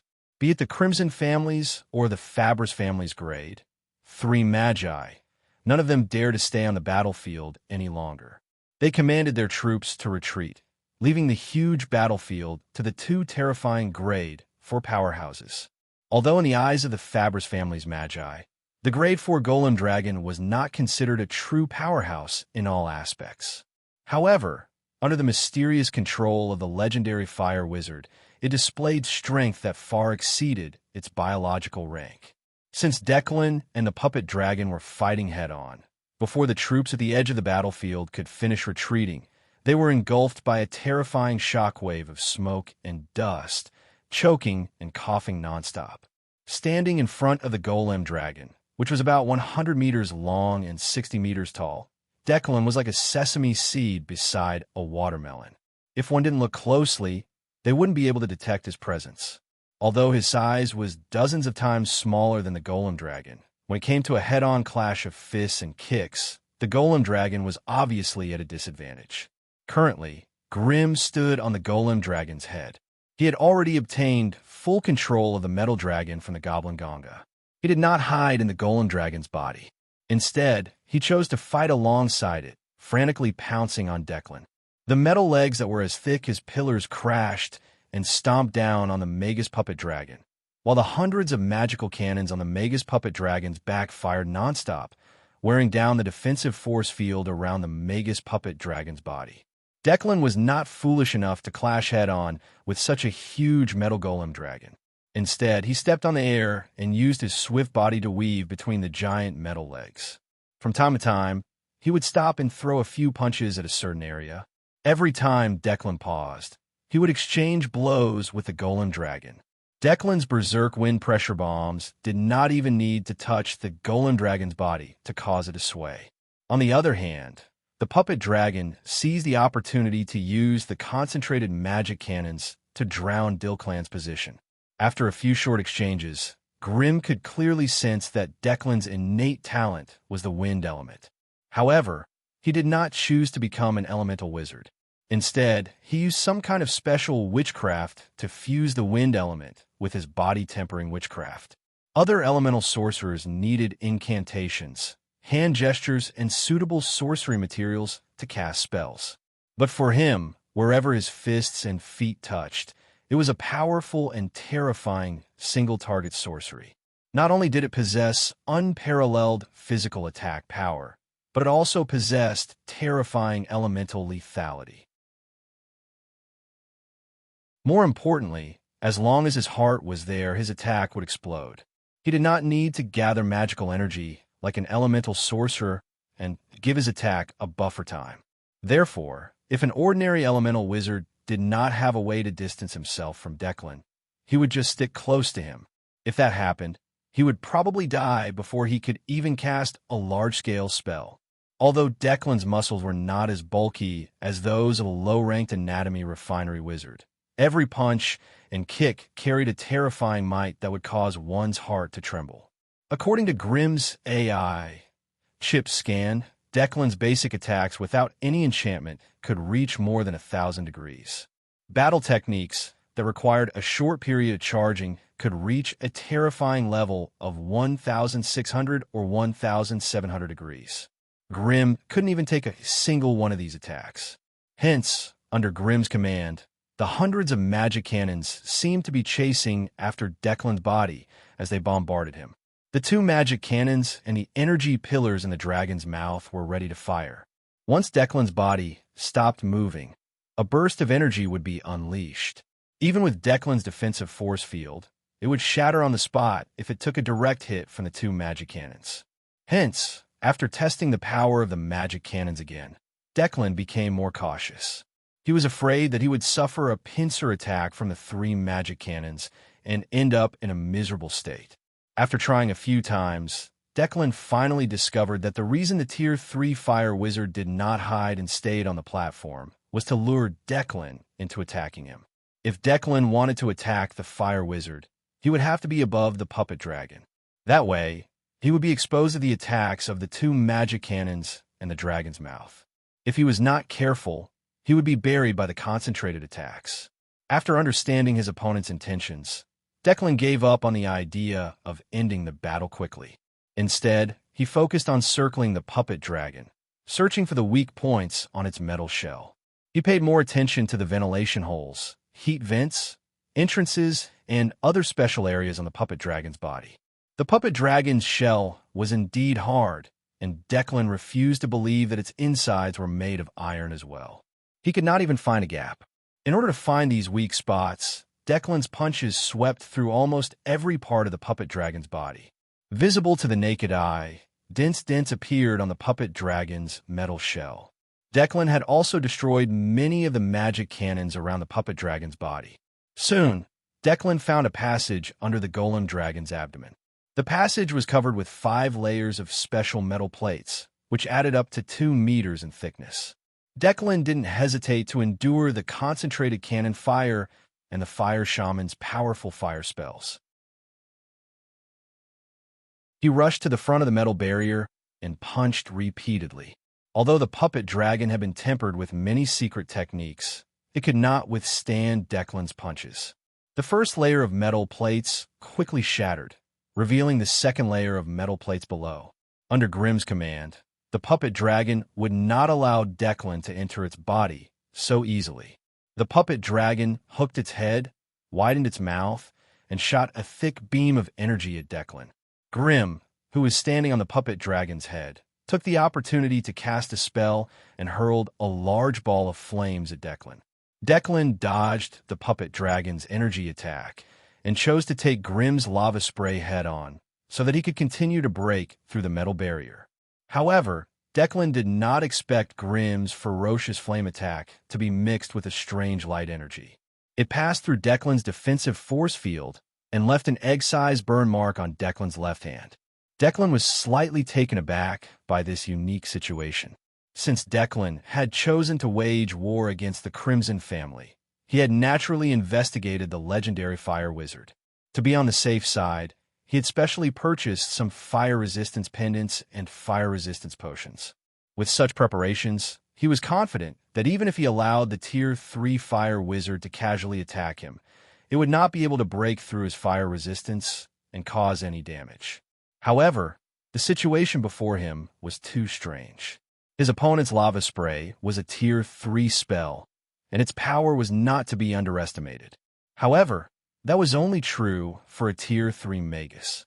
Declan's flames could not break through his defensive force field. Declan dodged the concentrated fire from the magic cannons and lowered his head to examine the burn mark on his left hand. He could not help but frown. It was light energy damage.